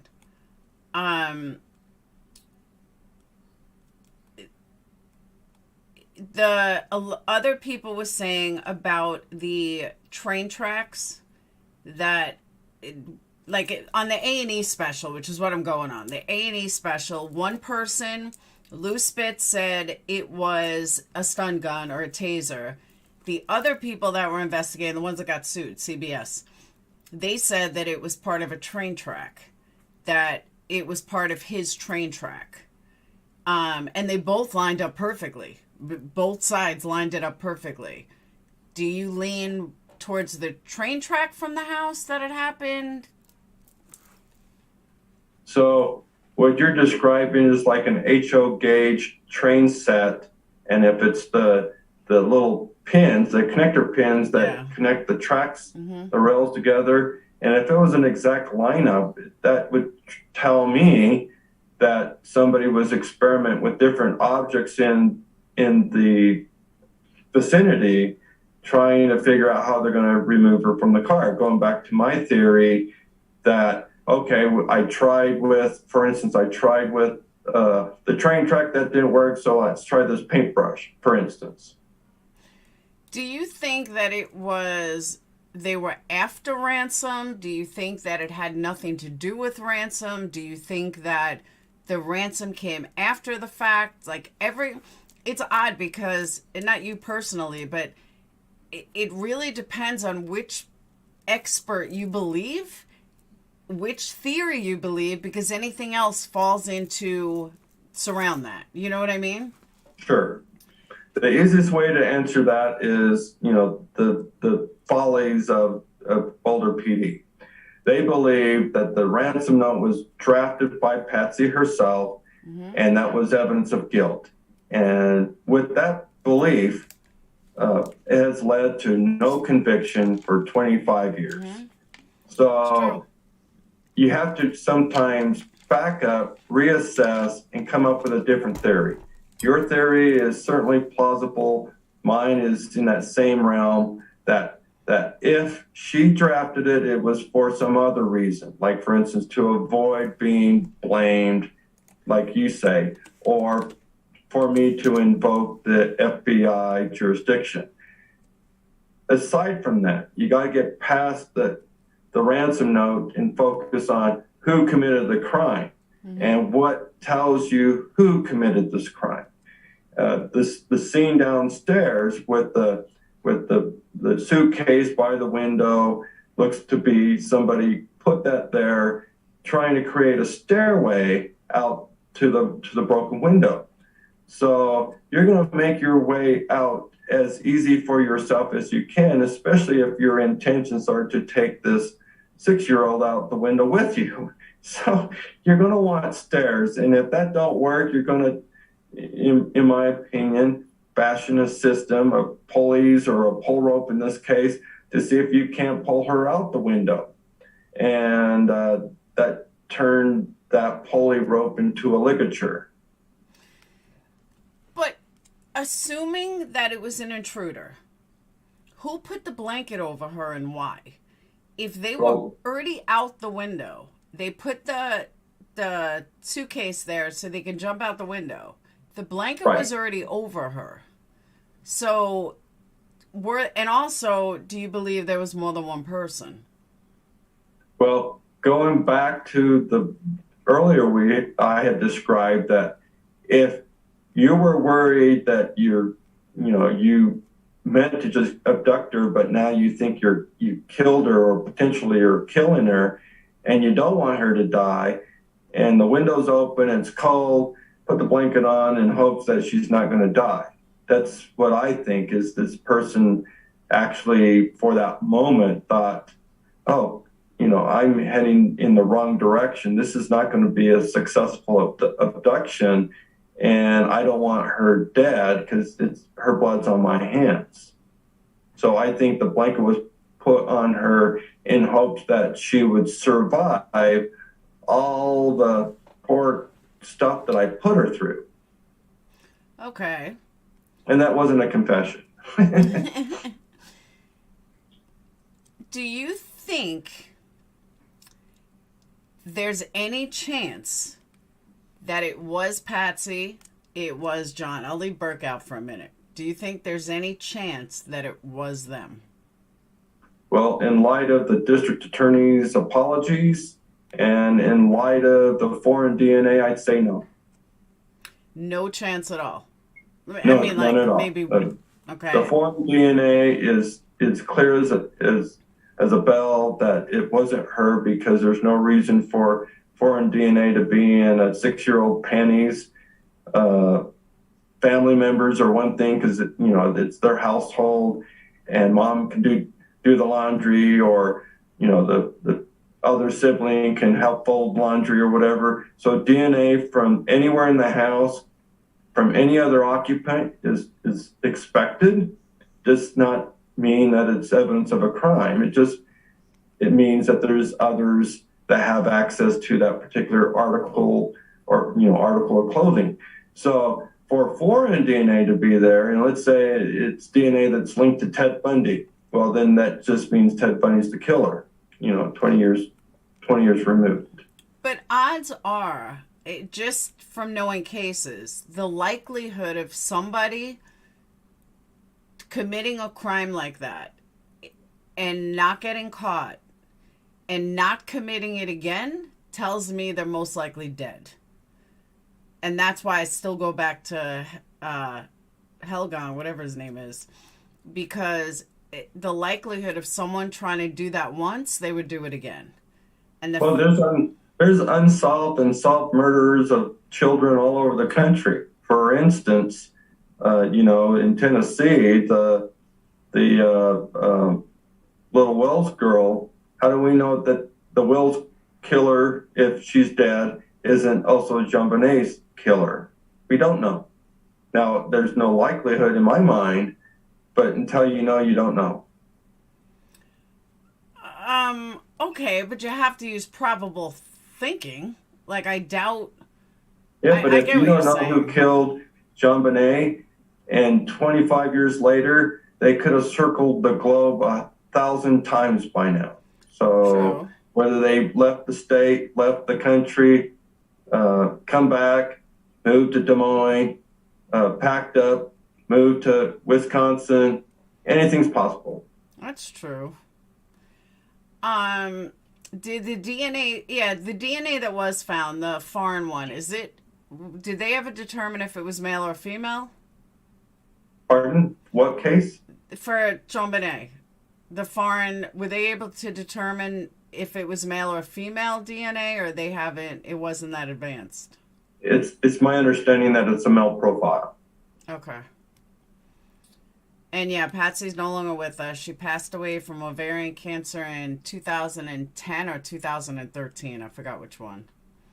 Yeah, it's sad, but I'm not sure what year either. Okay, so some of you guys there was no semen found in or around the body. That is correct. But there was foreign DNA. Fibers from a family member of blue sweats were found on her. Can you confirm or deny? I remember hearing that once, but I don't remember the details. I don't remember hearing that, so okay. I don't know. Lindsay, for those of you that came in late that missed the beginning, he believes that if you compare the notes, the information that was left in the note, compare it to some of these movies where children were kidnapped, like the one behind him, Baby's Day Out, the ransom notes are very similar. So he's saying teenager, like somebody who would watch those movies and use that as a ransom note. That's what was said in the beginning. Oh, Patsy passed in 2006. I thought it was later. All right, 2006. It was right before they got exonerated. And here's another theory that people have. somebody was in the house waiting for them when they got home. That's happened before. I have a case here in Utah that at one point was credited to Henry Lee Lucas. That particular victim, we debunked that theory and had the case reopened. And in that particular case, it really sounds like while they were all, it was a bunch of girls in a dorm, they all left. When they came back, at one point, the dog's barking inside and they hear footsteps and running out the door. It sounds like, somebody was laying in wait. And when it was all done, the next morning they found Marla Sharp dead in her room. So it's possible that somebody was lurking about in the house and waiting for the moment to strike. So, yeah, it's possible. I don't know if that's the case because the break-in could have occurred after the family returned, or maybe, they were waiting for everyone to go to sleep. I don't know. I might be wrong, but isn't Henry Lee Lucas the one that killed the Julia Ray theory? The Julia Ray case? Doesn't sound familiar. I don't know. You may be right. I don't know, because there was hundreds that were literally credited to him erroneously. Let me see. It's bugging me. Give me 1 second.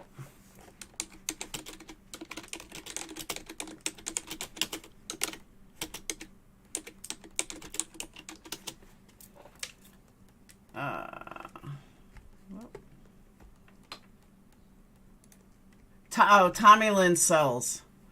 That's what I knew it was 3 names. For some reason, I thought it was her. All right, my bad. I knew it was 3 names though. Right.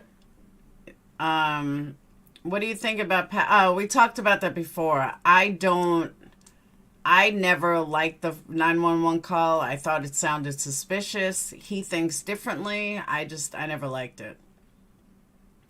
I always thought it was over the top. Now, I'm not going to condemn someone for the things they say or the way they act on a specific call, during a tragedy, but certain things just don't sit right with me. Well, one that would be a good one to interview would be Patricia, because there was a call that, Patsy made to her. So she would be able to recall how she, took the call from Patsy, and they can listen to the recording to see if there's consistencies. And it just may be that she was over the top on all of the calls concerning this, because this was like the most tragic day of her life. True, but I don't know. It's hard to say how I or anyone would react in the same situation, because it's so horrific, and you may get different behaviors from parents, from 1,000 people polled, and we don't know if they'd all be the same, or if one family would sit back and say, oh, I heard that recording. I didn't see anything wrong with it because she actually has worn those same shoes. So it's hard to gauge what's in someone's head and who's fake and what. But we do know that somebody has gone through that recording and said after an enhancement that they, hear Burke in the background, and they think that this is clear evidence that they lied about Burke being asleep, blah, blah, blah, blah, blah. I find it to be a nuance. I don't think it's material to the crime at all. Okay, now you happen to bring up Summer. Are you familiar with the Wells case? Just from everybody else's input, I've certainly been talked to about it. I've also been interviewed about it. I've been on court TV about it. So I do know some of the details, but, am I a competent investigator on the case? No. Do you have who do you think did it? Boy, that'd be like the CBS people sued over the Burke scene. All right, I'll put it differently.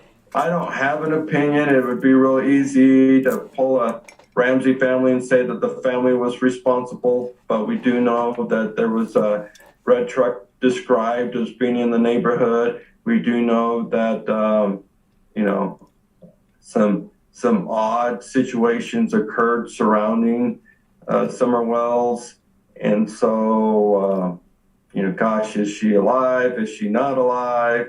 Did the family do it? If the family did it, the kids that were also in the house haven't said something about Mama went downstairs or whatever. So, and they're in protective custody with the state. So that was a wise move on their part. I'm sure the kids have been interviewed and the kids didn't reveal anything. So it seems more like Summer wandered off because she had that backdoor access, or maybe somebody was waiting in the house, like we were talking about earlier.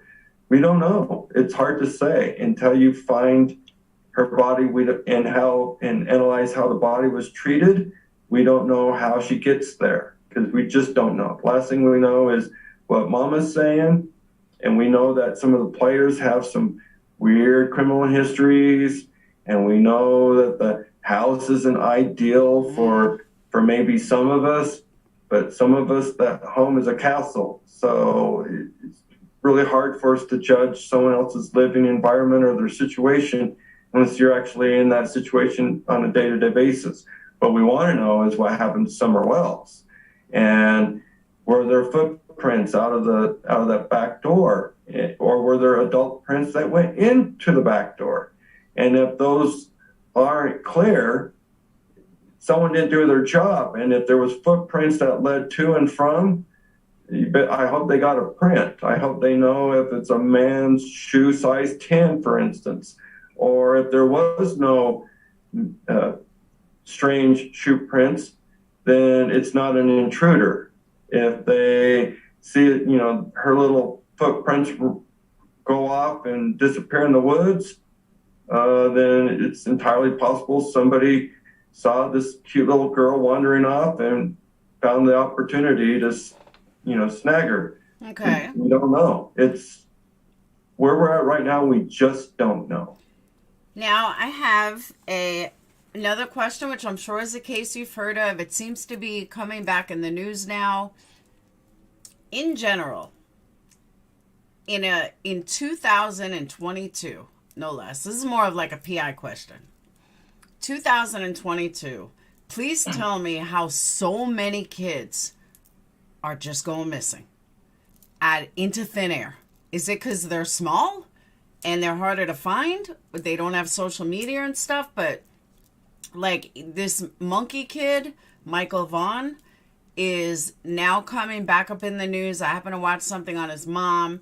A lot of people think the parents are involved, the father's involved. I don't really think so because the neighbors say that he's on camera knocking on neighbors' doors by himself. So I really don't think the father is involved. But how do so many kids, tens of thousands of kids, just disappear into thin air every year? Well, you know, I think everyone's scenario is a little different. It's a case-by-case basis. Some of it may be an abduction, you know, human trafficking. Some of it may be domestic violence. You know, we got a lot of stressors in the households these days.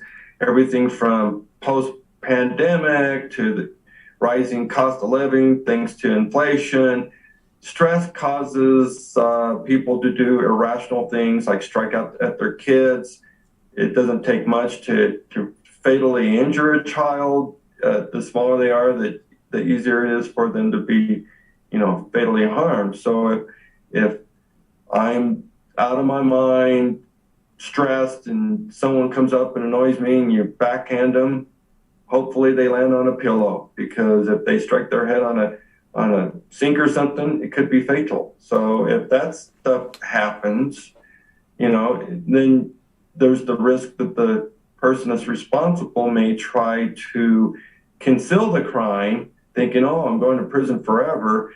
And so you can get little scenarios like Harmony Montgomery, where dad apparently disposed of of his son, the daughter that he was abusive of. You got, little Orson and Orrin West out in California, where, these two adorable adopted boys both end up missing, but it was during the pandemic. So you wonder if, life was just unbearable for somebody and they, couldn't raise these kids anymore. Well, give them to somebody else then. But how are they not finding them? Like Nicole, thank you, Nicole. Nicole wants to know, are more kids going missing yearly, or are we more aware of it now because of social media? No, definitely social media. I mean, if you follow the statistics, there's no spike in these crimes. It's just that we're more aware because our world is a lot smaller and people are actually driven to, consume this information. So different channels and different YouTube, creators and stuff are sharing it even.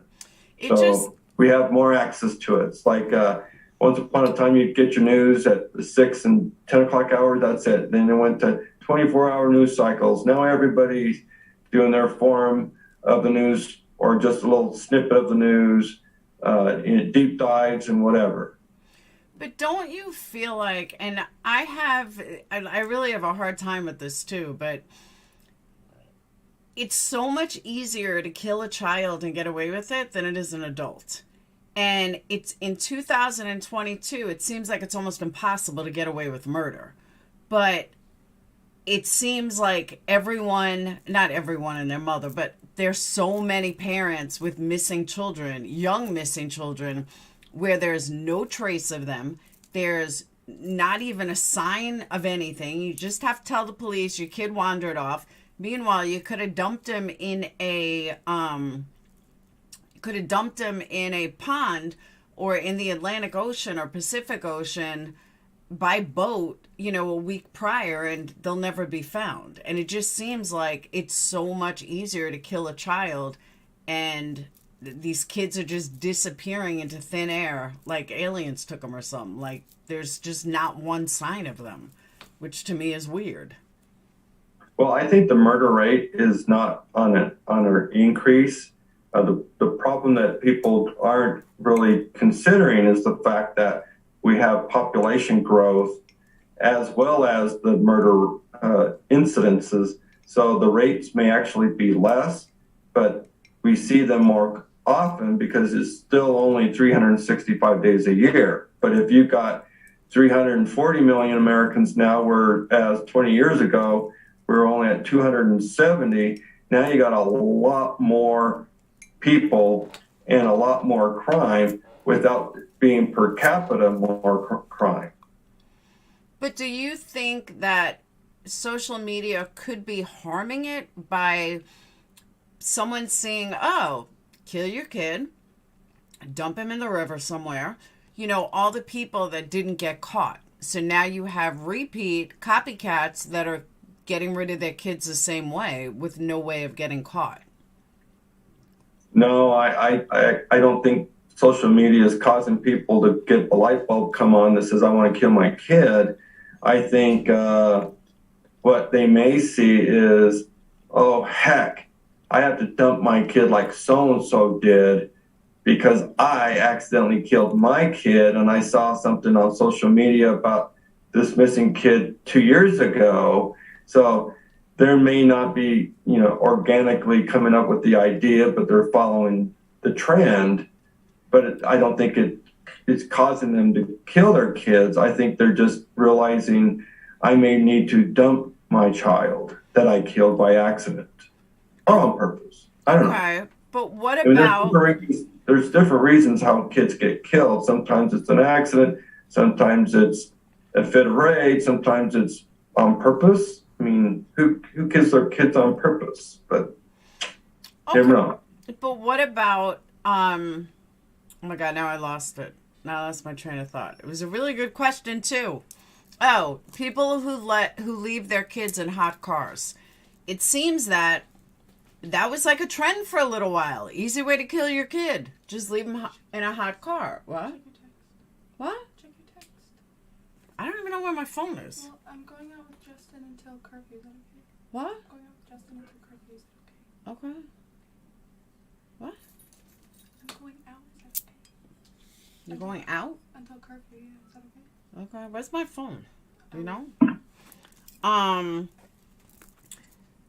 Now she made me lose my train of thought.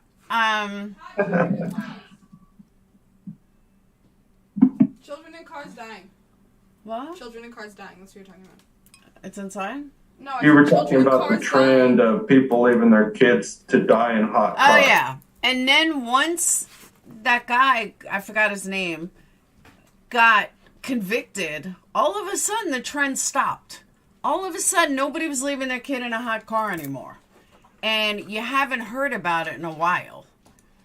And now that he was convicted, who knows? Hold on. Sometimes I think it's stupid parents doing stupid things, but not every time they let their kid in there was on purpose. But I see lately more stories where somebody breaks a window because they see a dog or a pet in someone's car, and they're rescuing the animal. All right, I just want to let everyone know there's an article. Were you familiar? Did you watch Me yesterday by any chance? Me? Yeah, about the kid that was kidnapped from Fountain. I had the mom on. No, I did not. Okay. Sorry. The mom just sent me a update. I'm going to show you guys. Hold on.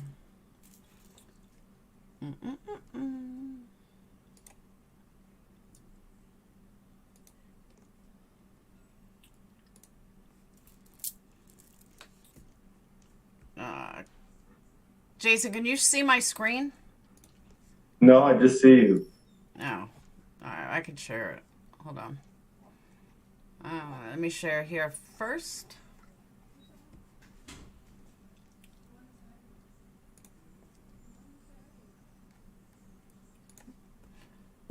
And let me share on Zoom.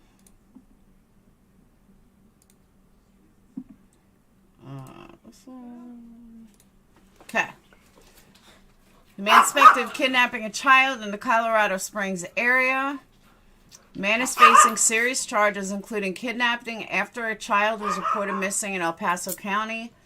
Channel 11 News is choosing not to report the child's name, which we already know. According to Fountain Police, investigators started looking into a missing child on Saturday. Detectives learned through several interviews the boy had been seen alone at several homeless camps and businesses in El Paso County days before the investigation started. Saturday afternoon, police learned the boy was with 28-year-old Christopher Lockett. So the mom was right. Detectives tracked Lockett to an area near Mark Sheffel Road and Woodman Road near Colorado Springs. The boy was found and unharmed, thank God. According to police, Lockett was charged with kidnapping, contributing to the delinquency of a minor, and one misdemeanor count of reckless endangerment. The boy was taken into protective custody by Fountain Police. Department of Human Services was notified and responded. Against the recommendation of the Fountain Police, DHS placed the boy back in the home with his mom. Second adult male could face charges. However, the investigation is ongoing. Police tell 11 News the suspect is known to the family. The boy's mother was issued a criminal summons for child abuse. So I was covering this case yesterday, and I was thinking it was another Gannon Statch case because it was just pretty weird that this kid was all of a sudden missing. Mom didn't know, so I decided to contact the mom. And I was like, you know what? Let's speak to the mom and see what she says. And it turns out that they found the kid while she was on my live, which was pretty cool, really. That is awesome. How do I get this back to normal? Uh-oh. Here we go. So she actually, it was like, everyone's like, that's so cool. He was found while you were alive. We were towards the end, and she was like, they found him. He's safe. I'll let you know I got to go. Okay. But it seems the mom lives in a trailer park, and she had let this kid who's 7 years old, who she believes may be autistic. She's taking care of a mother-in-law. Now think of a trailer, a single-wide trailer with like 7 people living in it. And now you have an overly active kid that's all over the place. So I understand why she let him outside. It's a trailer park. Everybody knows each other. So I get that part. But she let him out too long, and he ended up with the wrong people. So what we did last night was we bought her a $200 wristwatch tracker for this kid, and hoping that, she promises me that she will, not let him out of her sight and blah, blah, blah. But I'm a single mom of 3 kids. I know what being overwhelmed could be like. So, we bought her a tracker, and hopefully she does the right thing. But she's been great. I mean, she's been keeping in touch with me and everything. So why back at the house with the mom? I'm glad DHS brought him back. I really am. Yeah, it sounds like a happy ending. Mm-hmm. Yes. And I really hope she uses the watch. I hope he doesn't lose it. She told me that we were looking for a watch that didn't need a SIM card just to save her money, but we couldn't find one. So, yeah, she's not a single mom. She has a husband. She's got 3 other kids, and she takes care of the stepmom. But I just thought it was really cool that he was found while she was on my live. Yeah, it probably doesn't happen too often. Exactly. So, and I don't mean to interrupt our interview. She had just sent it to me, and I just saw it. So that's why I wanted to let everyone know who was here yesterday. I watched Too Much True Crime True. 2. I can't even speak. I'm trying to think if there's anything else. Does anyone else have any questions? I mean, I've taken him 2 hours already. Wow, time flies. It does, right? I thought I'd run out of content in half an hour. Oh no, I'll never run out of content. I could talk for hours and hours and hours. Yeah, because they're in a small trailer park, so everyone pretty much knows each other. So does anyone have any more questions for Jason? Start the countdown. Yeah. Anyone have any questions for Jason? Wants to ask Jason anything? Anything about JonBenet Ramsey, PI work, something? You got, oh my God, 20, 19, 18, 17, 16, 15, 14, 13. No.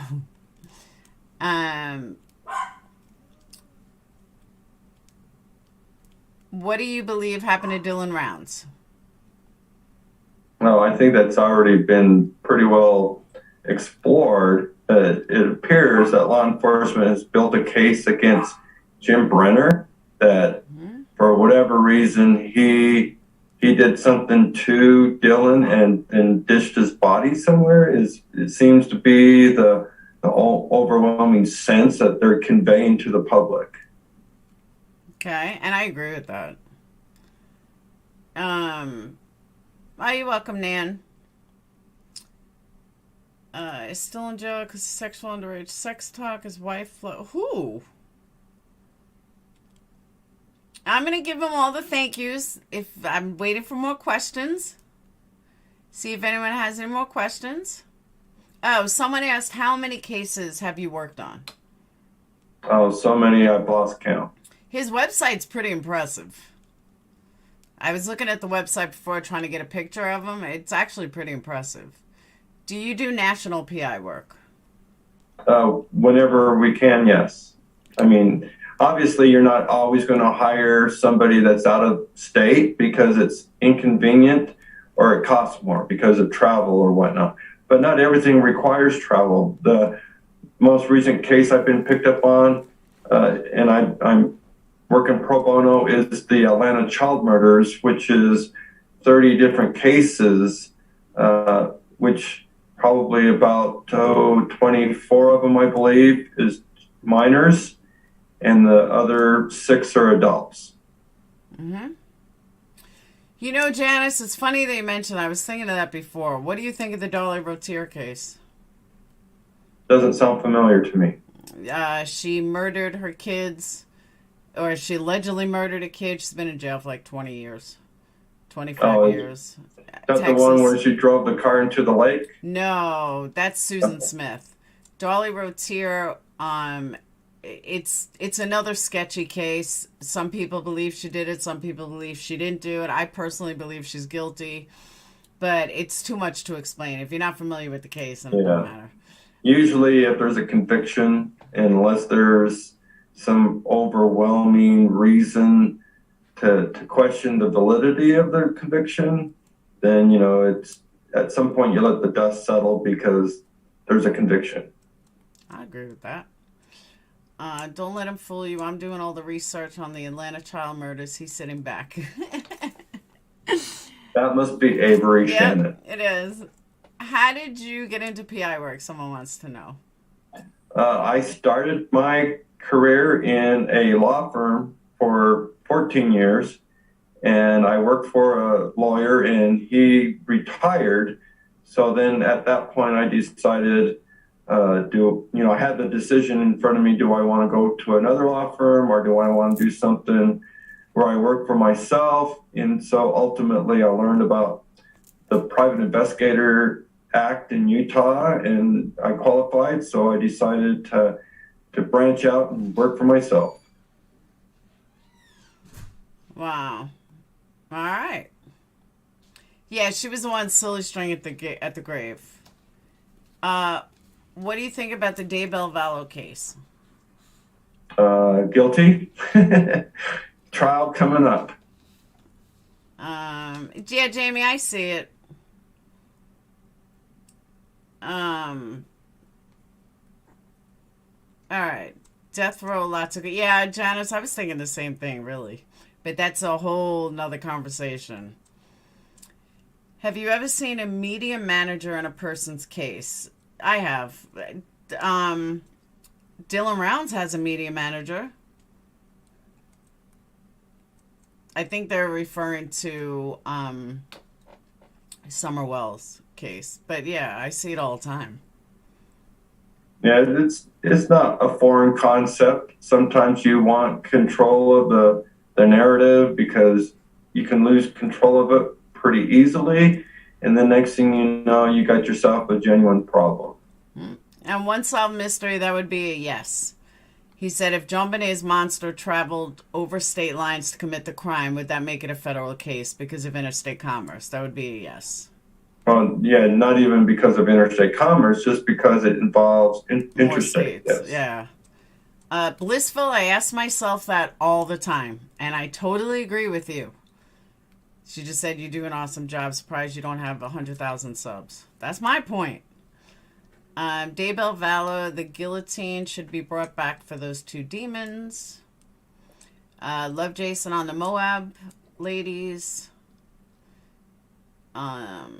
Yeah, that's another question I have. When you have a case like Moab, where the main suspect kills himself, how do you... this is like a weird way to say it, but how do you talk to that family? Like, how do you give them justice when, granted, it's like the ultimate justice, but as a PI, how do you handle that? Well, Sean Paul made that easy for me because he's the one that set me straight, because I was distraught for him that there wouldn't be a trial, there wouldn't be, the opportunity to have law enforcement interrogate the guy to find out more of the details, answer the questions like why. But he set me straight by saying, Jason, you don't get it. I don't have to face the guy.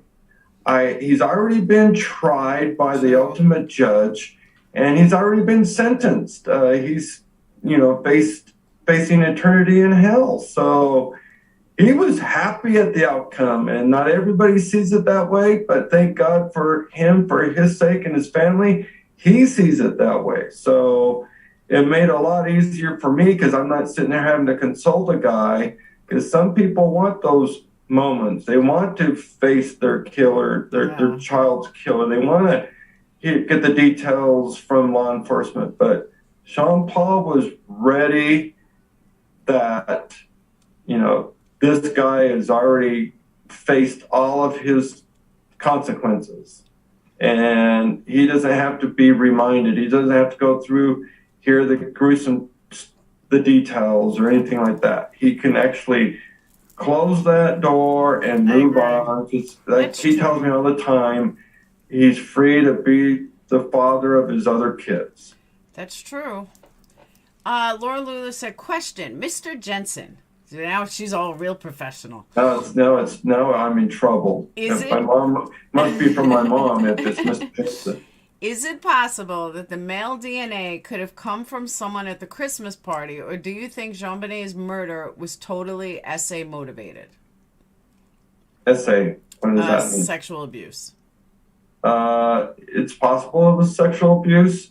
It is possible. Maybe somebody, changed her underwear or whatever, or, when they were at the Christmas party, maybe when she pulled down her underwear, it scraped the seat and got some DNA from someone else. Yeah, possible. Big POSSIBLE. It's possible. Probable. Until you actually identify the source of the DNA, then you can't put context of how it got there. But possible and probable are two different things. It may be possible. Well, on the scale of certainty, it's right next door. Okay. Because probable is just one step above possible. Okay. Someone else that wants to know, what is your favorite type of case? The favorite type of case? Solved ones. That's a good answer. I like that answer. Besides solved ones, do you like murders? Do you like cheating spouses? That kind of stuff. Okay, in that sense, given the fact that I am a co-founder of the Cold Case Coalition, and that all of these cases are unsolved murders and disappearances, I'd have to say that my favorite are cold cases. Yes. All right, there you go. There's your answer. What are Jason's thoughts on the Petito laundry case? What about the parents? Oh, I was all over that case for months. It's possible that the parents have some information that was withheld from the public and the Petitos.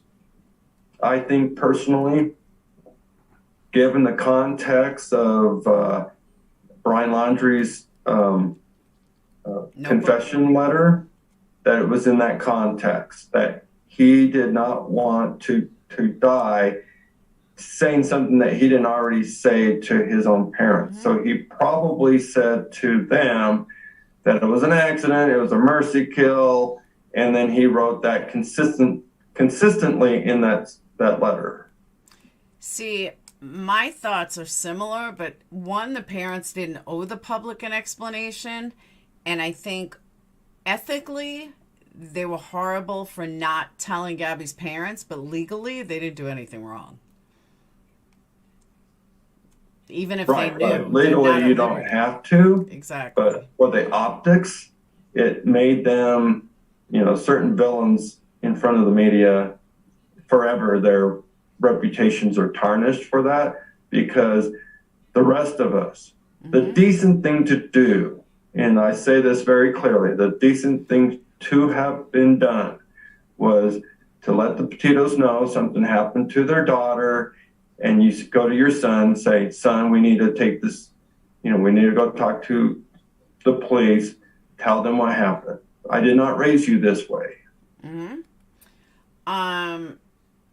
Hold on, Steph, what was your question? Someone wants to know here it is. Oh, that was your question. Does Jason have thoughts on possible accomplices of Chris Watts? No, he's sole actor. Thank you. I was going to say the same thing, but you asked him. I think I'm going to ask if O.J. Simpson had an accomplice, His brother, and I'd say yes. His son. No, not his son. No? No, I have a report published online stating that my belief is that a friend of his, Charlie Ehrlich, was there. Whether he was an accomplice or just a material witness, that's up for DNA to determine. I don't know. I always thought his son would be involved. Maybe involved. Avery, I can answer that. When you say yes, Avery said she wants to know when she gets the keys to the Porsche. That's a good question. I think he totally lied to them, and they definitely should have said something. They're not decent people. Yeah, it's horrible what they did, but legally they didn't do anything wrong. I would protect my kid too. Sorry, not sorry. And I've said that before. That if am I going to protect someone else's child or my own child? Who am I protecting first? My own child. It's just part of being a parent. I am in agreement with the son. Yeah, I am in agreement. I really do think it was the son. And I think OJ was protecting his son. Does Jason know what DHEA is? DHEA. Yeah. It's obviously an acronym. Yeah. I don't recall off the top of my head. What is DHEA? I've seen it before. I heard it before. I don't know exactly what it is, though. I was going to mute. I didn't. Anyone else? Now I'm going to look it up. DHEA. DHEA. Is that concerning It's O.J. a hormone. Simpson? It's a hormone that your body produces in the adrenaline gland. DHEA helps produce other hormones, including testosterone and estrogen. Natural DHEA levels peak in the early adulthood and then slowly as you age. I don't understand what that has to do with it. Suggesting I have low T. I don't get it. I'm not sure. Must be another meaning of DHEA out there. Yeah, it's like supplement or something. I don't know if there was a question behind it. That's why I always, when someone asks like that, okay, what's the relevance? I don't know if they're trying to trick you, if it's some term you should know. That's why I always check. Yeah, it has nothing to do with this conversation though. Spam. It was an ad. All right. Any other questions? Speak now. Or forever hold your peace. Now, Jason, you'll come on again, right? Oh, sure. All right. Especially if the topic is right? All right. Makes you act out of character. Oh, trying to say that. I gotcha. Lindsay wants to know what's the craziest PI story that you have. Oh, crazy PI story. Rachel Runyon went 38 years, them chasing an African-American. In 15 minutes, we identified that he was Hispanic and case is likely solved. No shit. That fast? Yep. The number one reason why cold cases are cold is because there was either a misapprehended fact or a misunderstood detail. So if you can find that missing piece or that incorrect element and you can steer the ship onto the right course, you can open doors that were never thought to be open before. So in the Rachel Runyon case, they spent their 38 years looking for an African American that they had a sketch. And because the 5-year-old eyewitness said he was black, that they automatically assumed he meant he was indeed African American rather than, anyone with dark skin or a Caucasian 5-year-old with a limited exposure to other ethnicities. don't just automatically assume he only meant African American. They should have kept their minds open and focused on just a non-Caucasian.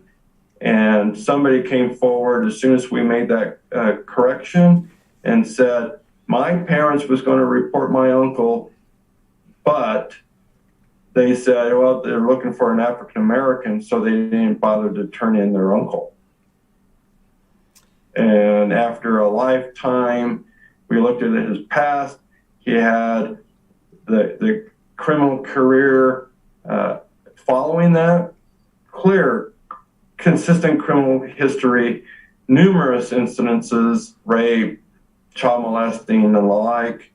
And he lived nearby, and the vehicle that he owned at the time was an exact match to what eyewitnesses observed. Okay, understand, guys, he is a Utah, Colorado, Idaho PI, Nevada. So he's probably not going to know every single case you guys name. Someone wants to know if you're familiar with the Samaj Crosby case in Joliet, Illinois. No, it doesn't ring a bell. I never heard of that either. There was another question that was good that I can't find now. One juror matters. Hold on. How does Jason think that we can begin clearing the plethora of DNA sex assault kits across the entire country? Have grants approved for law enforcement to submit those kits to competent accredited labs for processing. One such lab is our nonprofit lab that the coalition created, Intermountain Forensics, and they're certainly open to taking any of those kinds of projects. Being a nonprofit, the fees are a lot less than for-profit labs. Okay. Mickey, I agree with you. I'd never explain to my kids between Mexican, Asian, Black, or any color, especially at 5. Have you ever looked into the Delphi murders? Yes. And Ron Logan's guilty. who? Ron Logan. Wow, that was a pretty quick answer. I never followed the Delphi murder, so I don't know. But he gave a pretty quick answer. Steph, did you hear that? Who was that again? Ronald Logan. Ronald Logan. He's the one that's in Abby German's video. And he's the individual that asked the girls to leave the trail, go down the hill, which happened to be Ron Logan's property. The girls were found dead the very next day on Ron Logan's property. So, and 2 days later, he was interviewed wearing the exact same clothing that he was depicted in, filmed by Abby in her Snapchat video. So why hasn't he been arrested? He's dead now. Aha. Another dead one. They spent 5 years going in so many different directions that the guy was right there in front of them, and they didn't close the door when they had the chance. He passed away from natural cause, or he passed away from he committed suicide?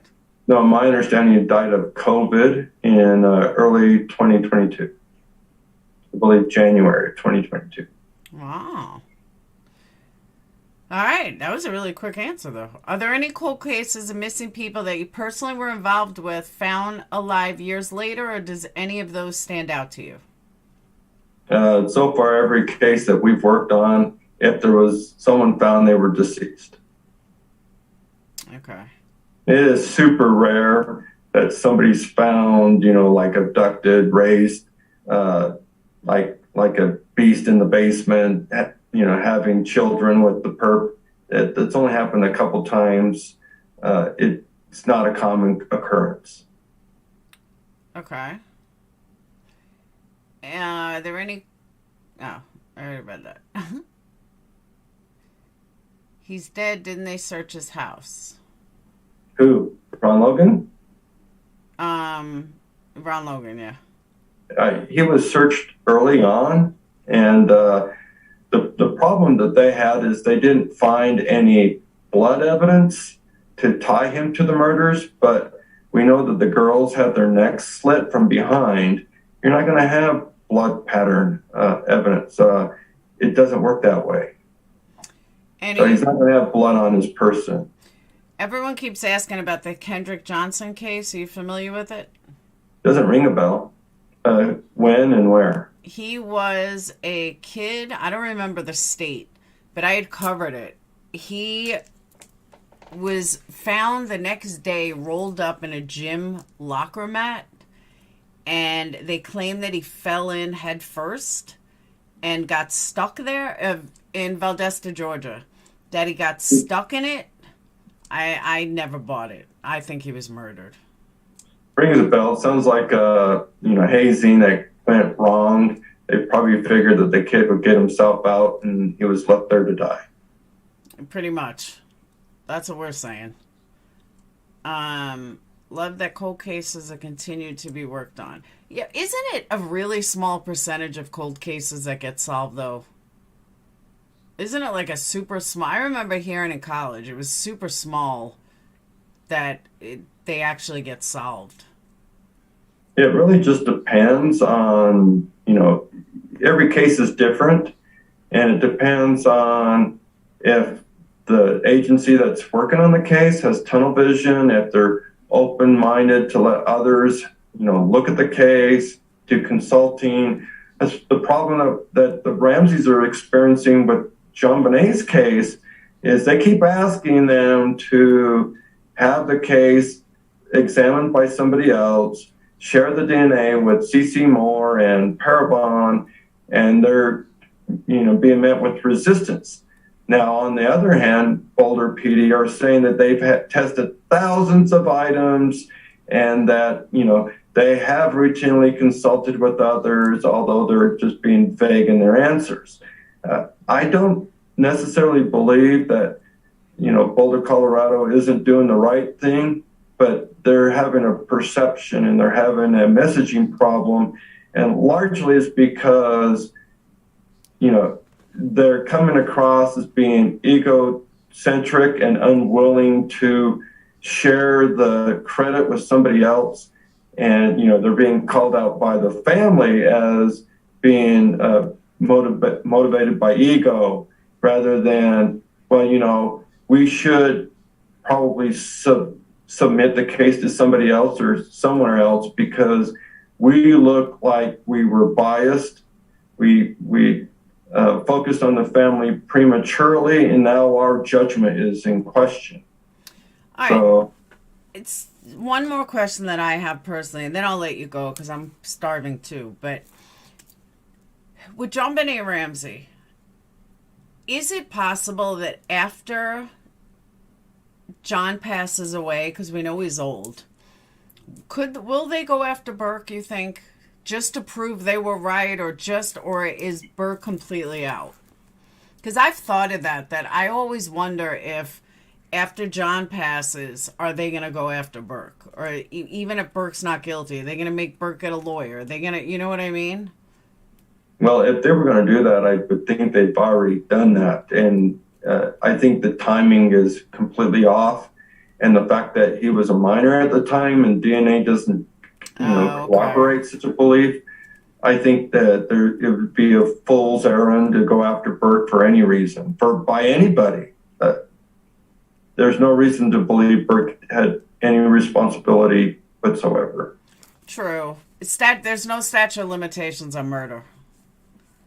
The biggest problem that the crime scene really showed was there was a police-style flashlight, the big mag lights, they're like 12 inches long, that was sitting next to, the bowl of the pineapple that nobody could identify whose flashlight that belonged to. That'd be a good article to test for DNA. And the argument can be, well, a police officer left it there that didn't realize he brought his own flashlight in and left it on the table. Well, it wasn't dark. Why would you even need a flashlight? But that being said, if the perpetrator brought in the flashlight and that was the blunt item used to strike her in the head, then that was the perpetrator's flashlight, and there's no reason to even from day one blame the Ramseys, because that's a foreign item that had no business being in the house. It was introduced during the commission of the crime. Okay. That's the assault weapon. And if not for the fact of the ligature, it may have even been a murder weapon, but the ligature strangulation was primary and the blunt trauma was secondary in the autopsy report. Okay. Last question, and it is a good question. It's actually a two-part question. What are the odds that one family has two missing people in it years apart, not connected, but what are the odds of that?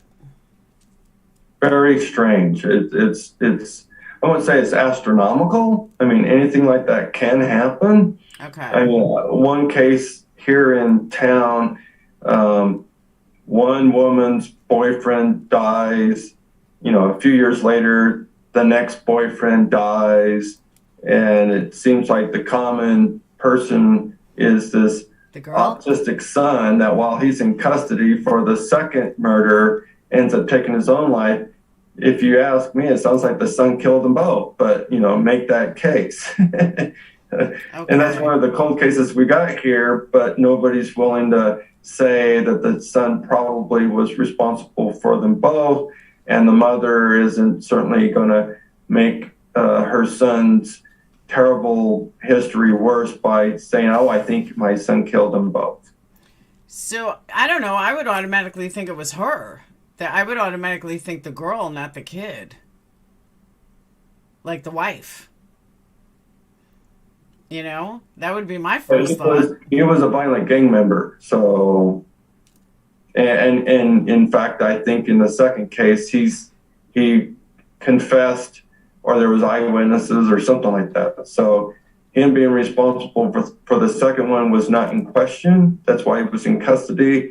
But certainly, his idiosyncrasies and his prone to violence probably was the cause that led to the early death of the first one.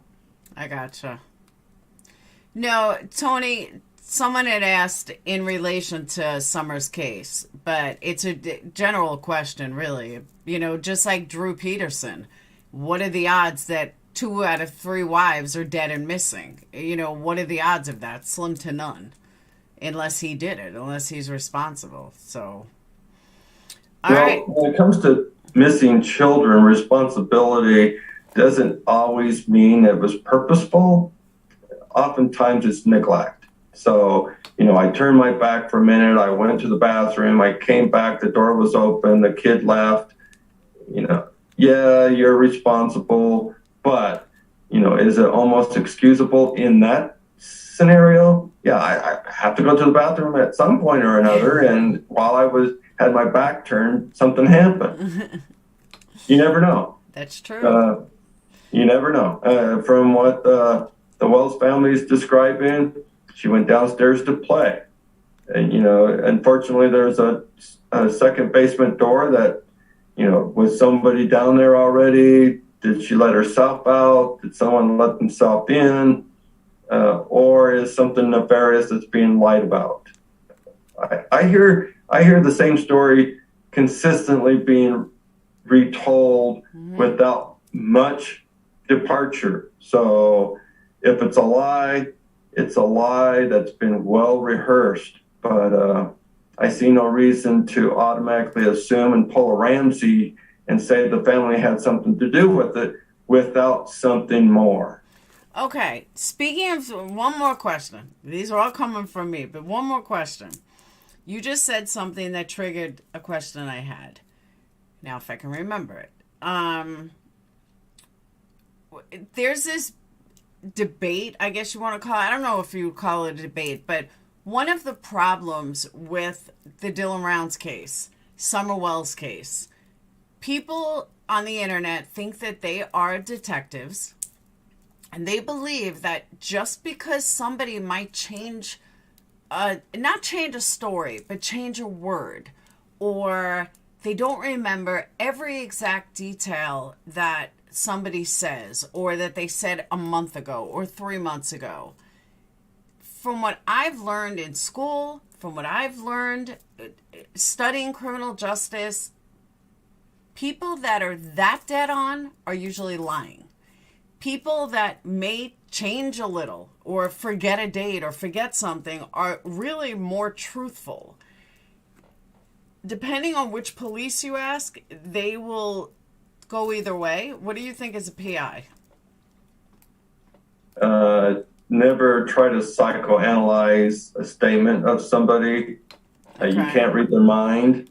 Any theory that you develop from misstatements or inconsistencies, if you got a chance to interview and clarify, is one thing. If you don't jump to conclusions. Try and verify your theory with fact. Okay.